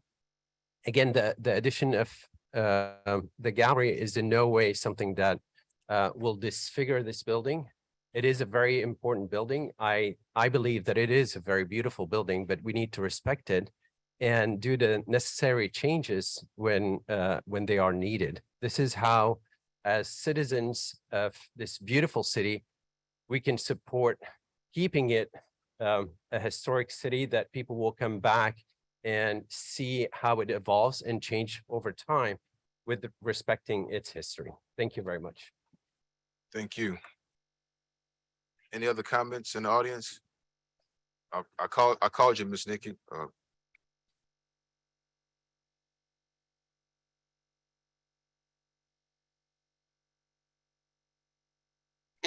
Nikki Savinsky, 1011 St. Philip French Quarter citizens. The applicant says he provided plans. They weren't plans, they were basically a mock-up. And it does show the towers that they're adding, which Ms. Holmes has already mentioned are coming up for appeal. This is an egregious example of changing a building to suit a purpose instead of the other way around, which is what we should be doing as preservationists. What would they be doing with those towers? I don't know. It's in the 400 block of Bourbon where short-term rentals are legal. So what are we doing? We're once again looking at changing a building to suit a purpose, adding floors for short-term rentals, not activating empty space, which was the original intent of allowing them on Bourbon Street in the first place. At any rate, this is a rare building. There's not that many of them. And if they want to talk about adaptive reuse, I have a great idea. They can use that entresol level for offices and storage as it was used in the past. Thank you. Thank you, Ms. Nikki. Our last comment cards, Mr. Ike Spears. Councilmember King, members of the council, my name is Ike Spears, 909 Porter Street, Suite 1825, and I am here to strongly urge the council to reject the recommendation of the VCC and to uphold the appeal. Contrary to what you may have heard, while the French Quarter itself is historic, we all know that, and it is the jewel that people know around the world. This particular building does not enjoy any significant historic designation. There's precedent for galleries such as being proposed by the owner throughout the city and throughout the French Quarter. And we think it's consistent with the historic character of the city. Additionally, we believe that the council should consider and should balance the interests of the owner. We hear, and I heard just as recently as yesterday at a particular press conference about the number of boarded and abandoned buildings in our historic French Quarter. We should do everything possible to encourage owners to put these buildings back into commerce. And we should take into consideration the massive amount of money that people put at risk when they buy or rent and renovate these buildings. And we should not be an impediment to very creative, well-tailored development, even in the French Quarter. And we should try to encourage those type of things that are, again, well-tailored with minimal interference with the Teuton sound, okay? Nonetheless, we hear this argument, and I think it's almost insulting when people come up and say, if you do this, the French Quarter is going to go to hand in a hell basket, and you got to prove everything that comes after this. That's not the case. This council is trained and smart enough to take each case on a case-by-case basis. So this does not open any floodgates. You're considering one property, one request, one development. This does not open any floodgates. And I thank you for your time and your consideration. Thank you. I did omit Mr. David Haplin. He is the last in-person public comment. Do we have any online? How many we have online? We have 3 online comments. Okay, so we'll do Mr. Haplin, then we'll do our 3 online comments. Thank you. Mr. Chairman, members of the council, my name is David Halpern. I live at 26 Swan Street. I'm a lifelong citizen of the city of New Orleans, except for 4 years of college where I kind of had a good time, and 3 years of law school where I didn't have so much of a good time. But anyway, so I reviewed the plans prepared by Mr. Long or Mouton Long Architects, and I have to say that I'm frankly thrilled that someone is willing to make the size and scope of the investment that these people are willing to do in the face of a pretty strong hangover that Bourbon Street and the French Quarter has experienced since at least 2019. Everyone's business has been off for quite some time. It still hasn't come back. And knowing that the quality of these individuals who plan to put this development together, I'm comforted by the fact that someone is willing to take that kind of risk to put money into service for the benefit of this community. I have, I've been a lawyer and represented a number of people who both live as residents and commercial businesses in the French Quarter. And I know that a lot of people come for the fun and frivolity of that occurs in the French Quarter and on Bourbon Street, but I also know that people come to marvel at the history and how it's been preserved here. And after taking a look at this proposed development and speaking with the developers, I have every confidence that both things will be balanced and followed. I happen to know not only the building owner, but the developer for many years. They are multi-generational owners and operators of real estate and business in the French Quarter. Their character is impeccable. And I suggest that part of it is certainly a fundamental part of this application. I ask that you overrule the VCC and approve this project. Thank you. Thank you. Can we get the online comments, please? First comment is from Daniel Rains. He says the construction of a gallery to this building is historically inappropriate and represents a contingency for the addition of 2 stories and a penthouse with a roof deck to this brown rated building. If the city council votes to overrule the VCC's decision regarding this gallery, they are also effectively approving the addition of 2 stories, a penthouse, and a roof deck to the structure. Next comment is from Terrence Jacobs. He says, please deny the appeal for a gallery at 440 Bourbon. This building never had a gallery. It's inappropriate, and it will in fact destroy the original features of the building and mask how the structure functioned. The original and more expansive proposal will devastate the structure and renovate it out of existence. Please uphold the VCC denials. And the final comment is from Robert Sims, who says, as a full-time French Quarter resident, it seems like my neighborhood is often under attack by those who are driven by what's best for them, even though it's detrimental to the neighborhood. Similar cases exist in all council districts, and your recent actions demonstrate that this council wants to do what's best for the neighborhoods. Today, I'm contacting you to ask that you do not overturn the VCC's ruling to deny the applicant's request to add a new gallery at 440 Bourbon Street. The VCC denied the application, citing that, quote, a new gallery to this location would be inappropriate for the building type, end quote. The second floor on this type of building was historically a low height storage area. The applicant has not submitted detailed drawing, as they likely know there is not enough clearance for people to stand upright on the gallery deck, much less access it safely through the small window openings. Please help preserve our historic neighborhood and leave the VCC ruling in place. And that's it for the online comment. Thank you. At this time, I take any comments from members of the council. All right. So this building is located in the Bourbon Entertainment District, the French Quarter's most intensive zoning district, which is more permissive around everything from lighting to signage. The VCC guidelines are just that, they're guidelines, not requirements. Every single adjacent building featuring a second floor gallery. Every single adjacent building features a second floor gallery. These afford pedestrians protection from the elements, allowing the same architectural feature to be added to this building simply confers to the same right on this property, owners that enjoy by immediate neighbors. The positive economic impact of this gallery should not be understated. The French Quarter, especially Bourbon Street, is an important source of tax revenue for our city, and this gallery should enhance the windfall. So at this time, I will vote to overrule the VCC and grant the applicant's request for the property at 440 Bourbon. I make a motion. Is there a second? Second by Councilmember Green. Council members, please vote your machines. 5 yeas, no nays. Well, I'm sorry, 5 yeas, 1 nay. I do apologize for that. The motion is passed. Thank you. Thank you.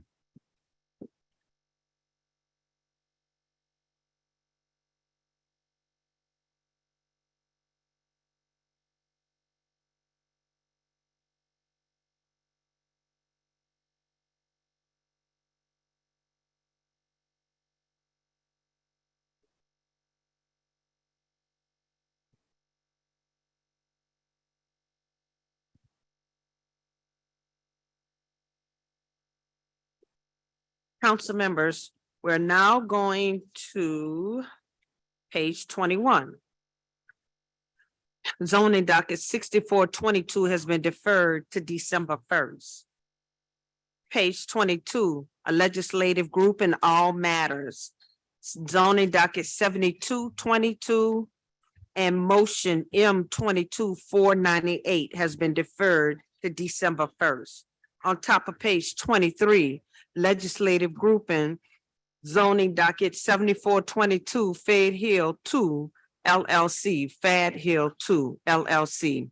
Requesting a conditional use to permit the retail sale of packaged alcoholic beverages and an existing gas station in a C1 general commercial district, an HUCU historic urban use restriction overlay, and an EC enhancement corridor design overlay district on square 709 lots 1, 2, 3, 4, and 5 in the third municipal district bounded by North Claiborne Avenue, Lazardi Street, North Durbany Street, Egana Street. Municipal address 5201 North Claiborne Avenue. The recommendation of the City Planning Commission being for approval, subject to two provisos. We have motion M22-492 by Councilmember Thomas, granting the applicant's conditional use request, subject to two provisos as stated by the City Planning Commission report on zoning docket 7422. Thank you, Madam Clerk. Move approval. No opposition at the NPP meetings or any other neighborhood meetings. Move adoption. Moved by me, seconded by Councilmember Harris. Vote your machines, please. 5 yeas, no nays, and the zoning docket and motion are approved.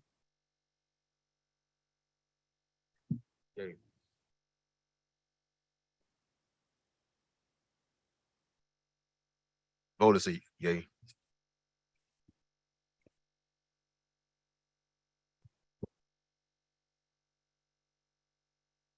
Next item. Okay, I'm coming, Councilmember. Oh.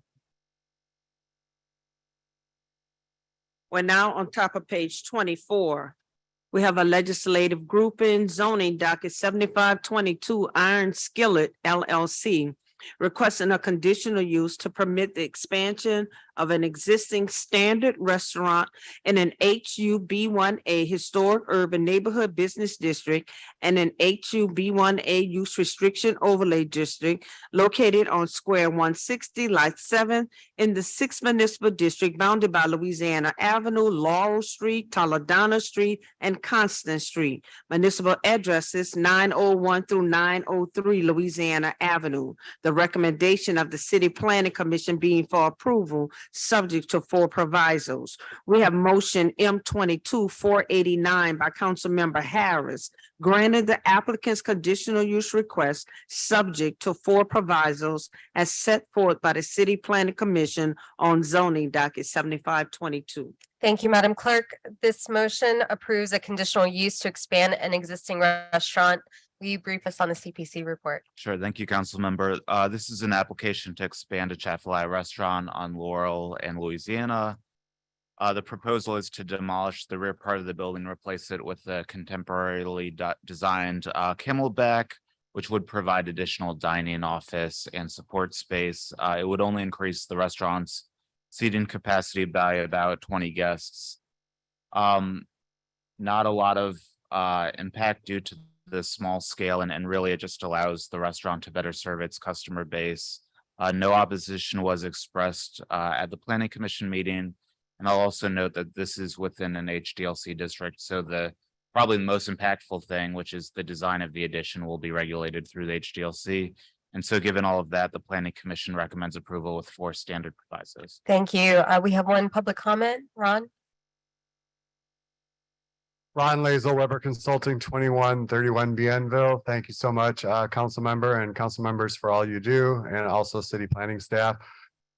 Just one thing I want to add into this is that what Stephen said, there is no opposition to this in a neighborhood that's very active, because they have been extremely great neighbors to their neighborhoods. And when issues arise, such as someone parks in front of a driveway, or there's trash being picked up too early in the morning, they address it immediately. So again, thank you. And we obviously are in support of this, and thank you again. Are there any online comments? All right, I'll move. Seconded by Councilmember Morel. All in favor? 6 yeas, motion passes. Thank you.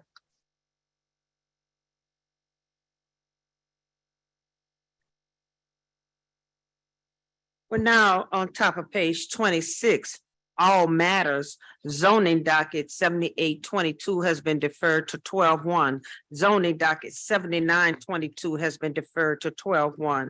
On top of page 27, a legislative grouping, zoning docket 8022, 610 through 16 through 616 Bourbon Street LLC, requesting a conditional use to permit a hotel in a CBD5 urban core neighborhood lower intensity mixed use district located on square 233, lot 18 and 19 in the first municipal district bounded by Lafayette Street, Carondelet Street, and Girard Street in the CBD5 urban core neighborhood lower intensity mixed use district.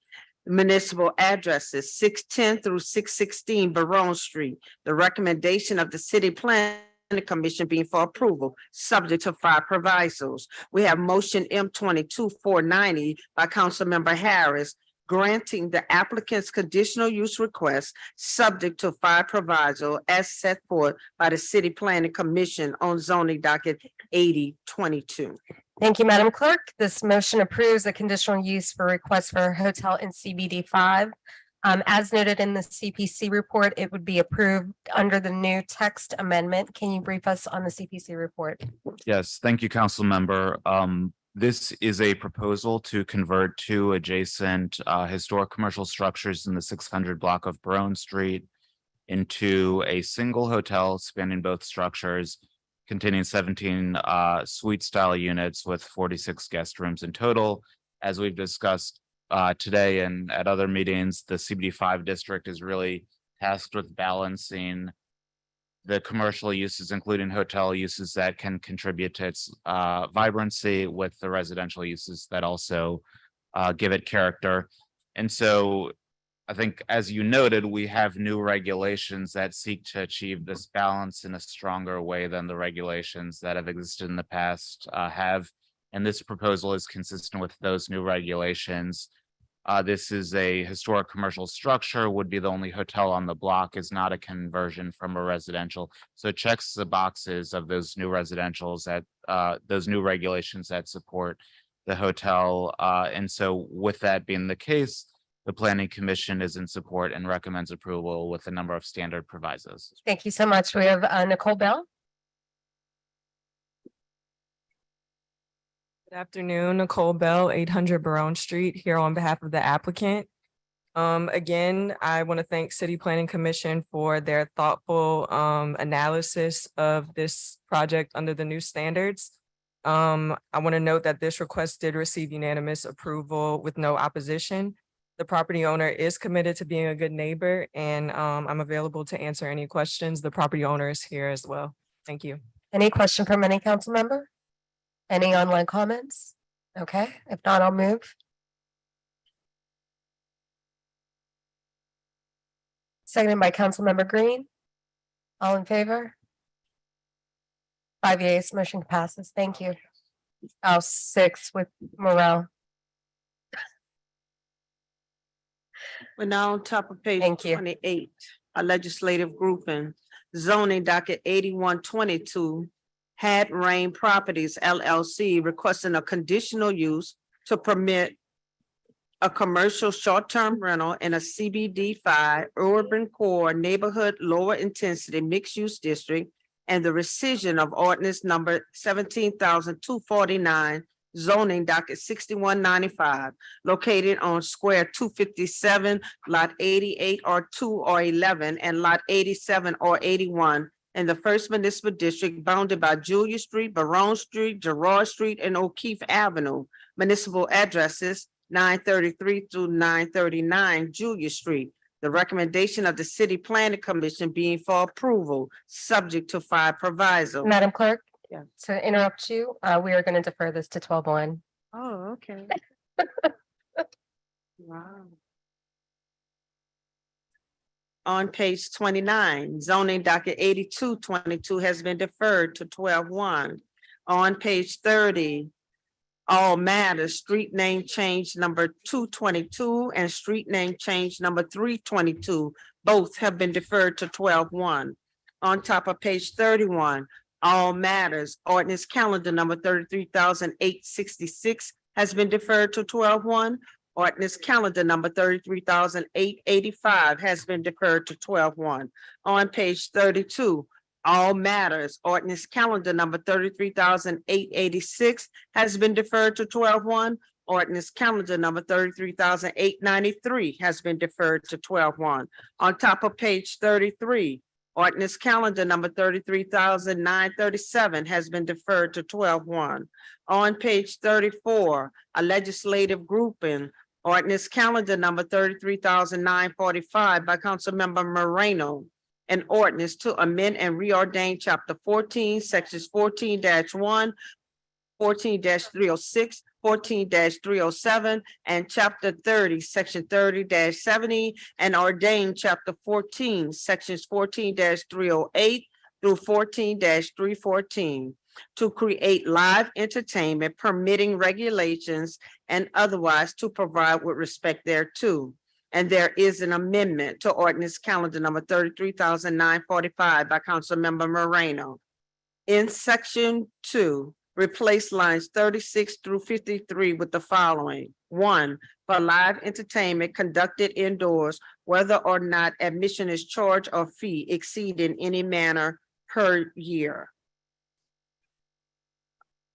And amendment number 2, for live entertainment conducted outdoors, whether or not admission is charged or fee exacted in any manner per year.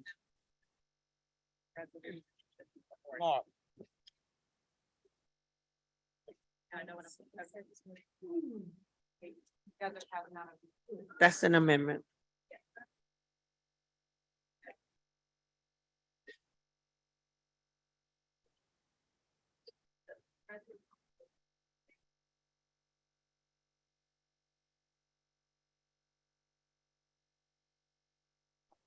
They passed out this.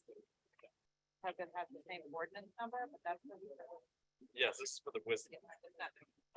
Y'all fix it? Yeah, I got it covered. All right, members, don't worry about what you've been passed out. That's for another legislative instrument. The amendment for this is actually already on the agenda. Here's what we're considering right now. We've dealt with a lot of different legislative items regarding outdoor live entertainment, and this is the final step in creating outdoor live entertainment permitting regulations within the city code. So I do have an amendment, and the amendment which you see on the agenda merely simplifies the annual permit fee structure and clarifies that a separate annual permit fee is required for live entertainment to be performed indoors and to be performed outdoors. We worked with Macno on this. I have no public comment. There's been no opposition. And so with that, I will make a motion to adopt the amendment once the machines pop up. It's been moved and it's been seconded by Councilmember Thomas. All in favor on the amendment? 6 yeas, no nays on the amendment. And now I'll move on the ordinance as amended as soon as the machines catch up. Seconded by Councilmember Green. All in favor? 6 yeas, no nays. Thank you.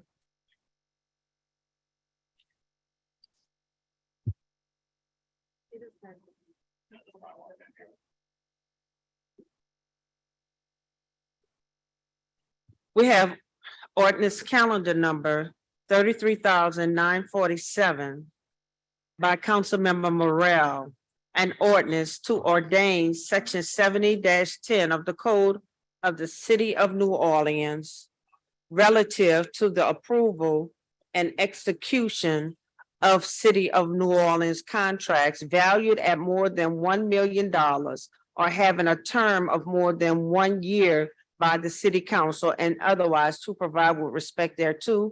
And there is an amendment by Councilmember Morrell. On page 1, in section 1, on line 8, delete the words valued at more than $1 million and insert the words providing for the aggregate expenditure of more than $1 million in city funds during the initial term and all allowable renewal terms in lieu thereof. Number 2, on page 1, in section 1, on line 8, delete the words "a term" and insert the words "an initial term" in lieu thereof. Number 3, on page 2 in section 1, beginning on line 13 and continuing on to line 14, delete the remainder of the sentence after the word "apply" and insert the following in lieu thereof. I, 2 contracts entered into by the New Orleans Aviation Board pursuant to section 22-43 of the Code of the City of New Orleans. Number 2, 2 contracts for public works or for the purchase of any materials or supplies that have been procured pursuant to the Louisiana Public Bid Law, Louisiana Revised Statute 38-2211 at sequence.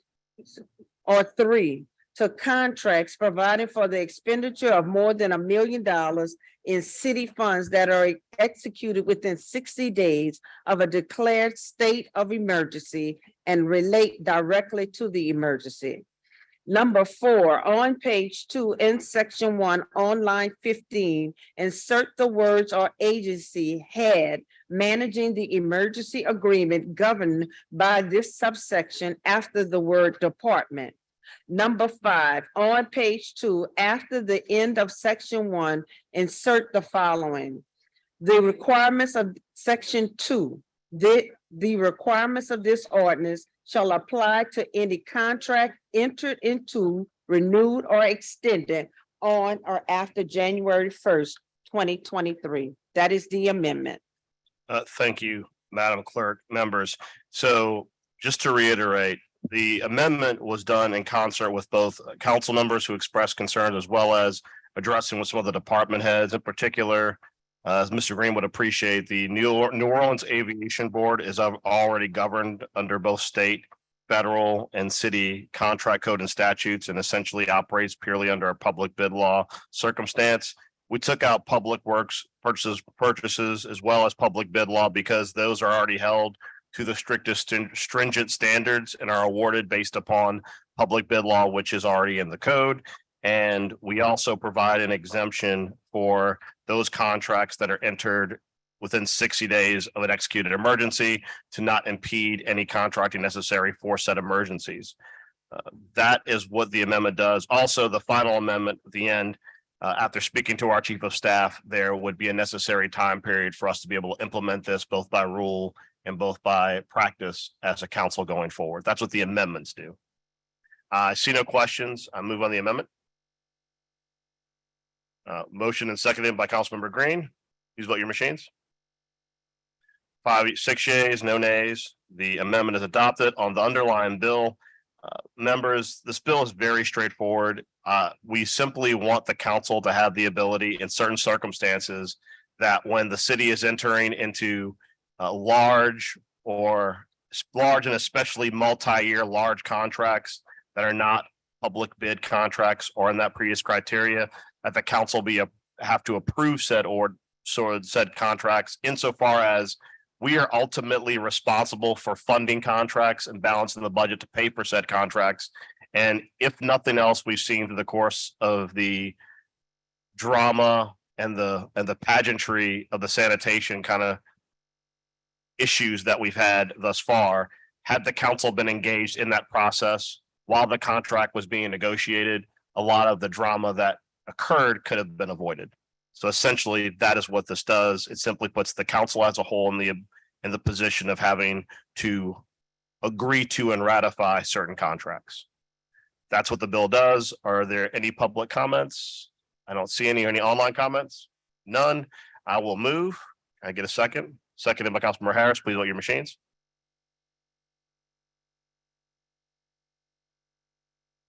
Six yeas, no nays, and the ordinance is adopted as amended. Thank you, Madam Clerk. Ordinance calendar number 33,948 by Councilmember Harris by request.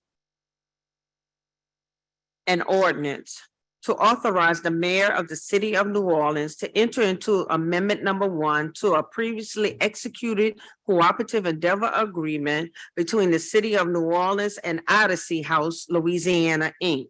for the valuable public purpose of referrals by the city's healthcare for the homeless program for rehabilitative services and transitional housing to modify the provisions thereof and extend the term thereof for 4 years as more fully set forth in the amendment number 1 form attached hereto as exhibit 1 and made a part hereof to provide with respect thereto. Thank you, Madam Clerk. This ordinance extends the existing CEA with Odyssey House to allow them to keep providing healthcare and other services for people experiencing homelessness in the city. Odyssey House will accept clients referred by Healthcare for the Homeless for evaluation for entry into the residential treatment program and transitional housing program. Are there any online comments or any public comments? Any comments from any council members? Hearing none, I'll move. Seconded by Councilmember King. Yes. 6 yeas, motion passes.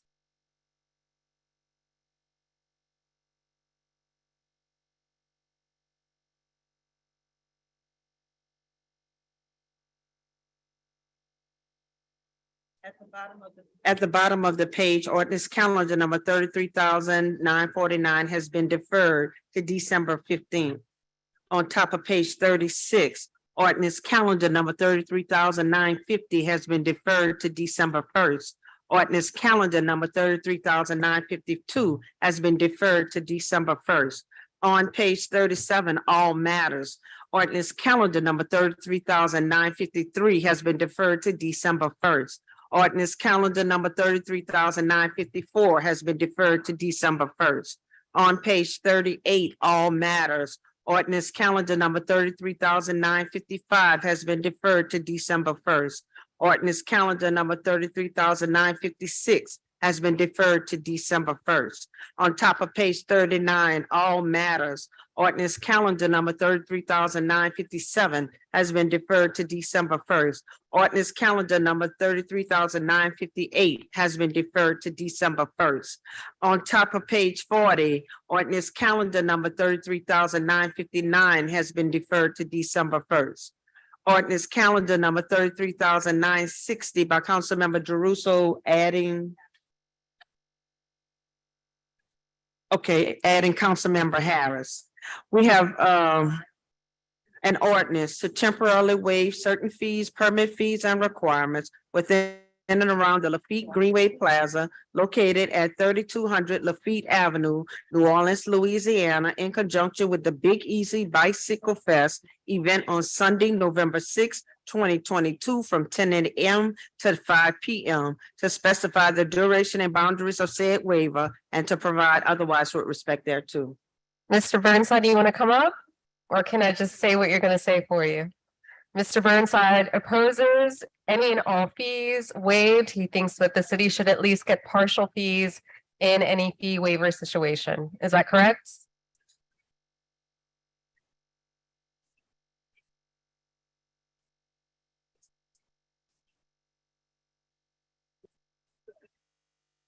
All right, sir. Thank you for your public comments. I'm going to move on behalf of Councilmember Jerusalem, seconded by Council President Moreno. I can't talk today. I Well, this took place already? got 5 yeas, fee waiver carries. Thank you. 5, who's 5? He has to touch the button. No, I need you to come vote, council member. He's right there. Right. He said, No. "Oh, okay, he's right there. No, he's right there. That's all we had. Thank you. Press it again, huh? On top of page 41, ordinance calendar number 33,963 by Councilmember Green. An ordinance to temporarily waive certain fees, permit fees, and requirements within and around Sampson Playground located at 3211 Treasure Street, New Orleans, Louisiana, 70126, in conjunction with Leonard, thank you, Leonard Price, I'm sorry, and stop the violence rally 2022 on October 29th, 2022 at 12 p.m. to 3 p.m. to specify the duration and boundaries of said waiver and to provide otherwise with respect thereto. Mr. Burnside. Now, again, we know what you're gonna say, so it's up to you. But I will say, as you walk into the mic, that the church was involved with this and they've done exceptional work in their community. And so also the public was able to access this park. It was just something that they needed for a specific spot in the park. But go ahead. Yeah, and I guess that's maybe something I haven't made clear to this council. I'm not trying to take issue with any specific recipient. And I'm not trying to do a deep dive on each specific recipient, and I'm not trying to judge each specific recipient, and I'm not trying to second guess you or your staff. That's not what I do. I know, I'm not taking it. I just. So the recipient is undoubtedly very good people and very nice people and probably use the money really well and all the rest of it. The bitter truth is many of us are really nice people and many of us would really use the money well. And many of us would be happy to not pay for one specific city service or a different specific city service. I, for instance, may feel that I'm a good person and should only pay half of my trash bill, just to pick one out of the thin air, right? So it's not a matter of who receives being good or bad. It's a matter of whom do we offer discounts to? Why do we offer them? And how do people apply for them? And is there a way to make the whole opportunity more transparent? So I, for one, would love to be able to bring to you, I know you're not my district council person, but still love to be able to bring to you plural, the greater you, desires on my part to not pay for certain city services that either I feel I'm entitled to because I am good and special, or because I'm not receiving what I'm paying for. So when I come up here, it's more trying to highlight that giving away money is easy and collecting it's hard, and somebody's got to pay for something. Thank you.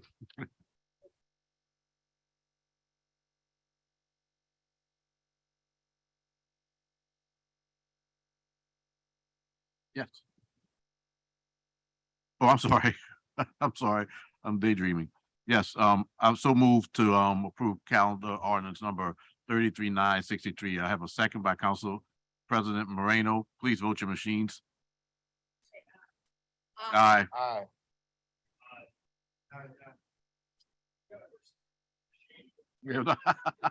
You call, I bet you caught me on camera doing that, huh? The next one. Standing right there. Ordinance calendar number 33,964 by Councilmember Moreno.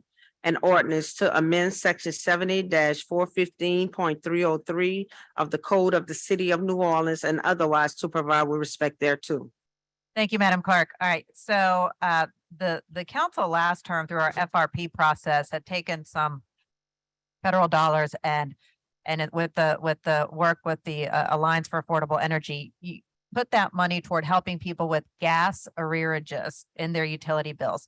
What we ended up doing is we were able to help many customers with gas, but this ordinance was very limited for just dealing with gas customers. So in working with the Alliance for Affordable Energy, we are now expanding this utility fund to assist those who are electric customers, all customers for Entergy New Orleans. So what this provides is roughly around $3 million in assistance to help those with really high utility bills. As we all know that, you know, this has been a consistent problem. But I'll say this, I mean, we have to do so much more than this. And that's why we are continuing to be just deeply engaged with building a cleaner and cheaper energy future for the city of New Orleans. But for those who do need utility assistance, we have this, we're going to do this ordinance here, and we're going to be working with our Curo office to build the parameters around applying for assistance with this fund and possibly teaming up with some nonprofit partners to get the money out to individuals, particularly as we head into the winter months, particularly as we head into the holiday season. So that's what this does. I'll make a motion to adopt. It's been seconded by Councilmember Harris.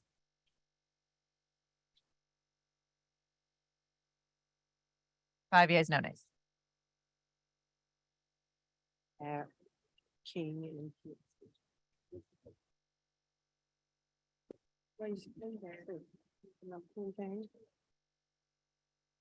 Okay.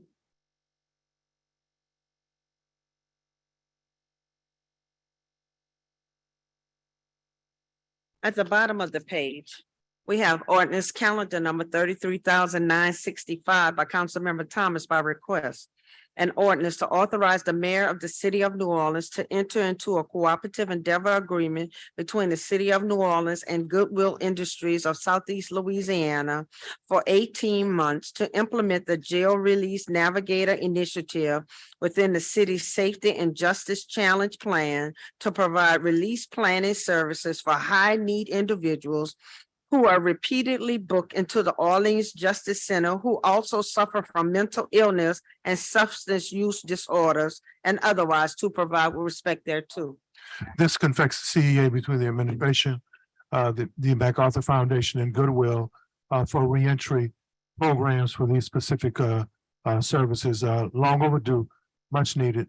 And hopefully at some point, we'll have real reentry and this will be expanded. Move adoption. Second by Councilmember Marino. Vote your machines. All in favor? Ayes and yeas have it. Five, it's adopted. We're now going to go to page 43. All matters, motion line over M22-383 is deferred to December 1st. Motion line over M22-384 is deferred to December 1st. On top of page 44, motion line over M22-477 by Councilmember Harris, directing the City Planning Commission to conduct a public hearing to consider an affordable housing plan development in an HURD2 historic urban two-family residential district, HUC Historic Urban Corridor Use Restriction Overlay District to allow the adaptive reuse of an existing institutional structure as a multiple family residence on square 682 lot 619 in the first municipal district. Oh, I'm sorry, it's deferred to 12-1. No. Huh? 45 is not deferred. It's not deferred? Come on now. No, I didn't. Okay. I gotta start all over. Sorry. That's no. Sorry, Madam No, Clerk. that's not you. Directing the City Planning Commission to conduct a public hearing to consider an affordable housing plan development in an HURD2 historic urban two-family residential district and an HUC historic urban corridor use restriction overlay district to allow the adaptive reuse of an existing institutional structure as a multifamily residence on square 682 lot 16 through 19 in the first municipal district bounded by South Rendon Street, Cleveland Avenue, Palmyra Street, and Norman C. Francis Parkway. Municipal addresses 217 South Rendon Street and 3300 Cleveland Avenue. This motion waives an NPP requirement for an affordable housing plan development that has already completed 2 NPPs. However, they will be holding an informal NPP to ensure neighbors remain aware of the project. Are there any online or public comments? Hearing none, I move. Seconded by Council President. 4 yeas. Good. 5 yeas. Motion passes. Thank you.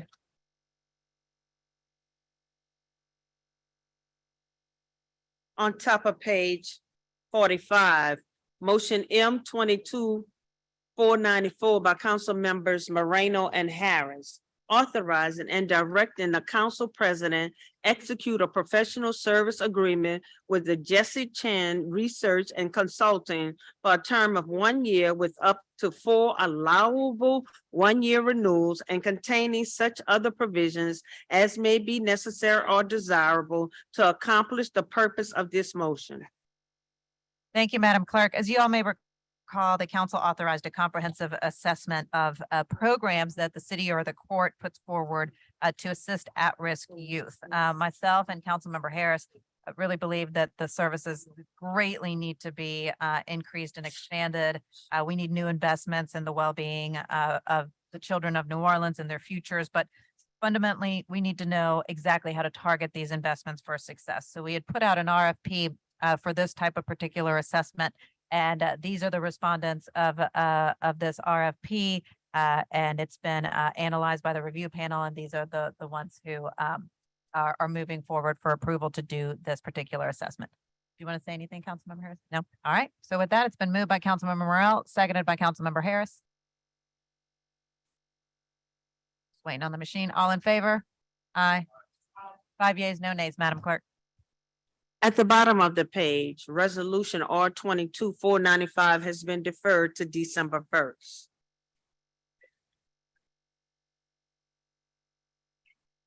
Council members, we need to suspend the rules to go to ordinances on first reading. Thank you, Do we Madam have- Clerk. I'll make a motion to go to first reads to suspend the rules. Wait, Councilman. Wait.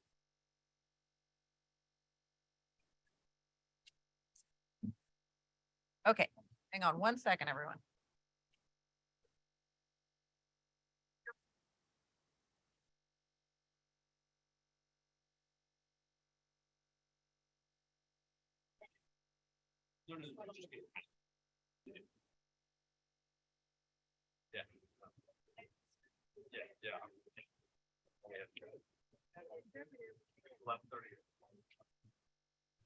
And I know that Councilmember Harris might not have, I heard that 11:29, unfortunately, might be.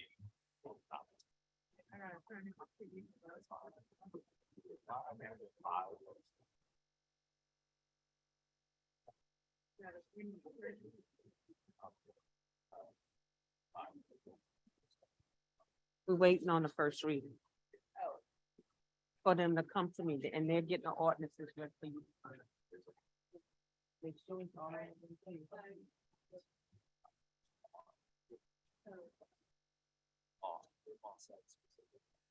We don't appoint now or oversee it. But because they give something to do, they feel that with the governing authority, which has never been done. So we are gonna hold it.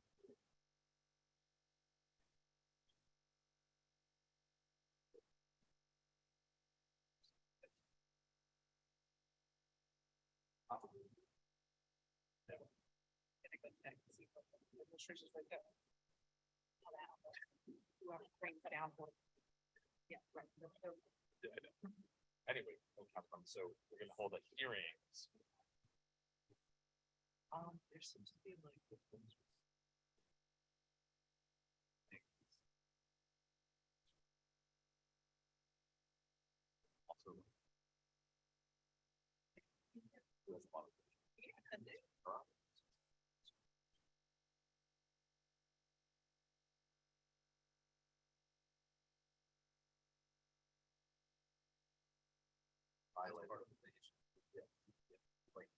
On its face.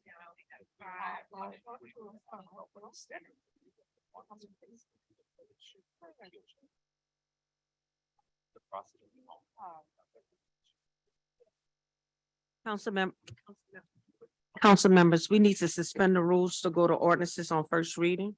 Sure. I've moved and it's been seconded by Councilmember Harris. All in favor? 5 yeas, no nays.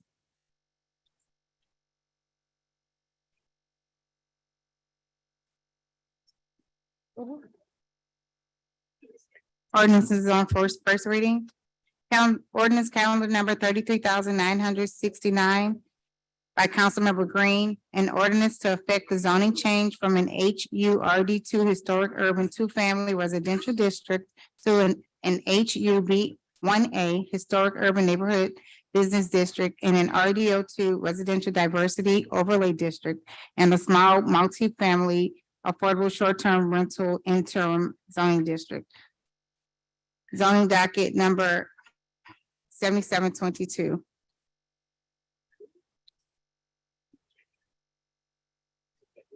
located on square 320 lot M lots 56, 57, 2 and 2 undesignated lots in the second municipal district bounded by Ursulines Avenue, North Dozier Street, Governor Nichols Street, and North Russia Blade Avenue. The addresses, municipal addresses are 2553 through 2555 Ursuline Avenue, and otherwise to provide with respect thereto. Zoning docket number 7722. Ordinance calendar number 33,970 by Councilmember King. An ordinance to provide for the designation of public property with specified areas of the city of New Orleans as a temporary clean zone during the time period beginning at 6 a.m. Monday, April 10th, 2023, and ending at 6 p.m.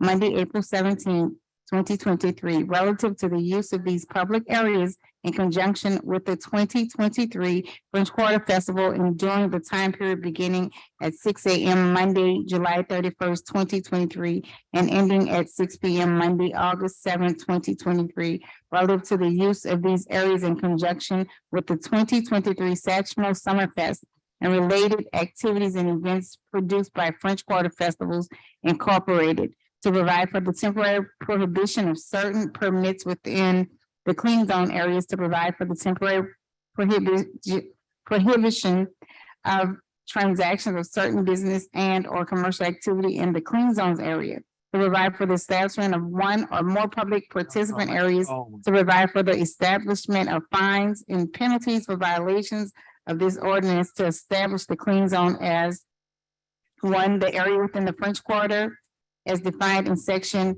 116-2 of the Code of the City of New Orleans, and 2, the area generally bounded by the east bank of the Mississippi River, Orange Street, Chapatula Street, Calliope Street, Rampart Street, and Regent Fields Avenue, including Woldenberg, Riverfront Park, Spanish Plaza, Louis Armstrong Park, Crescent City, the Louisiana State Museum's New Orleans Jazz Museum at the Mint, and the airspace above the specified boundaries, and otherwise to provide with respect thereto.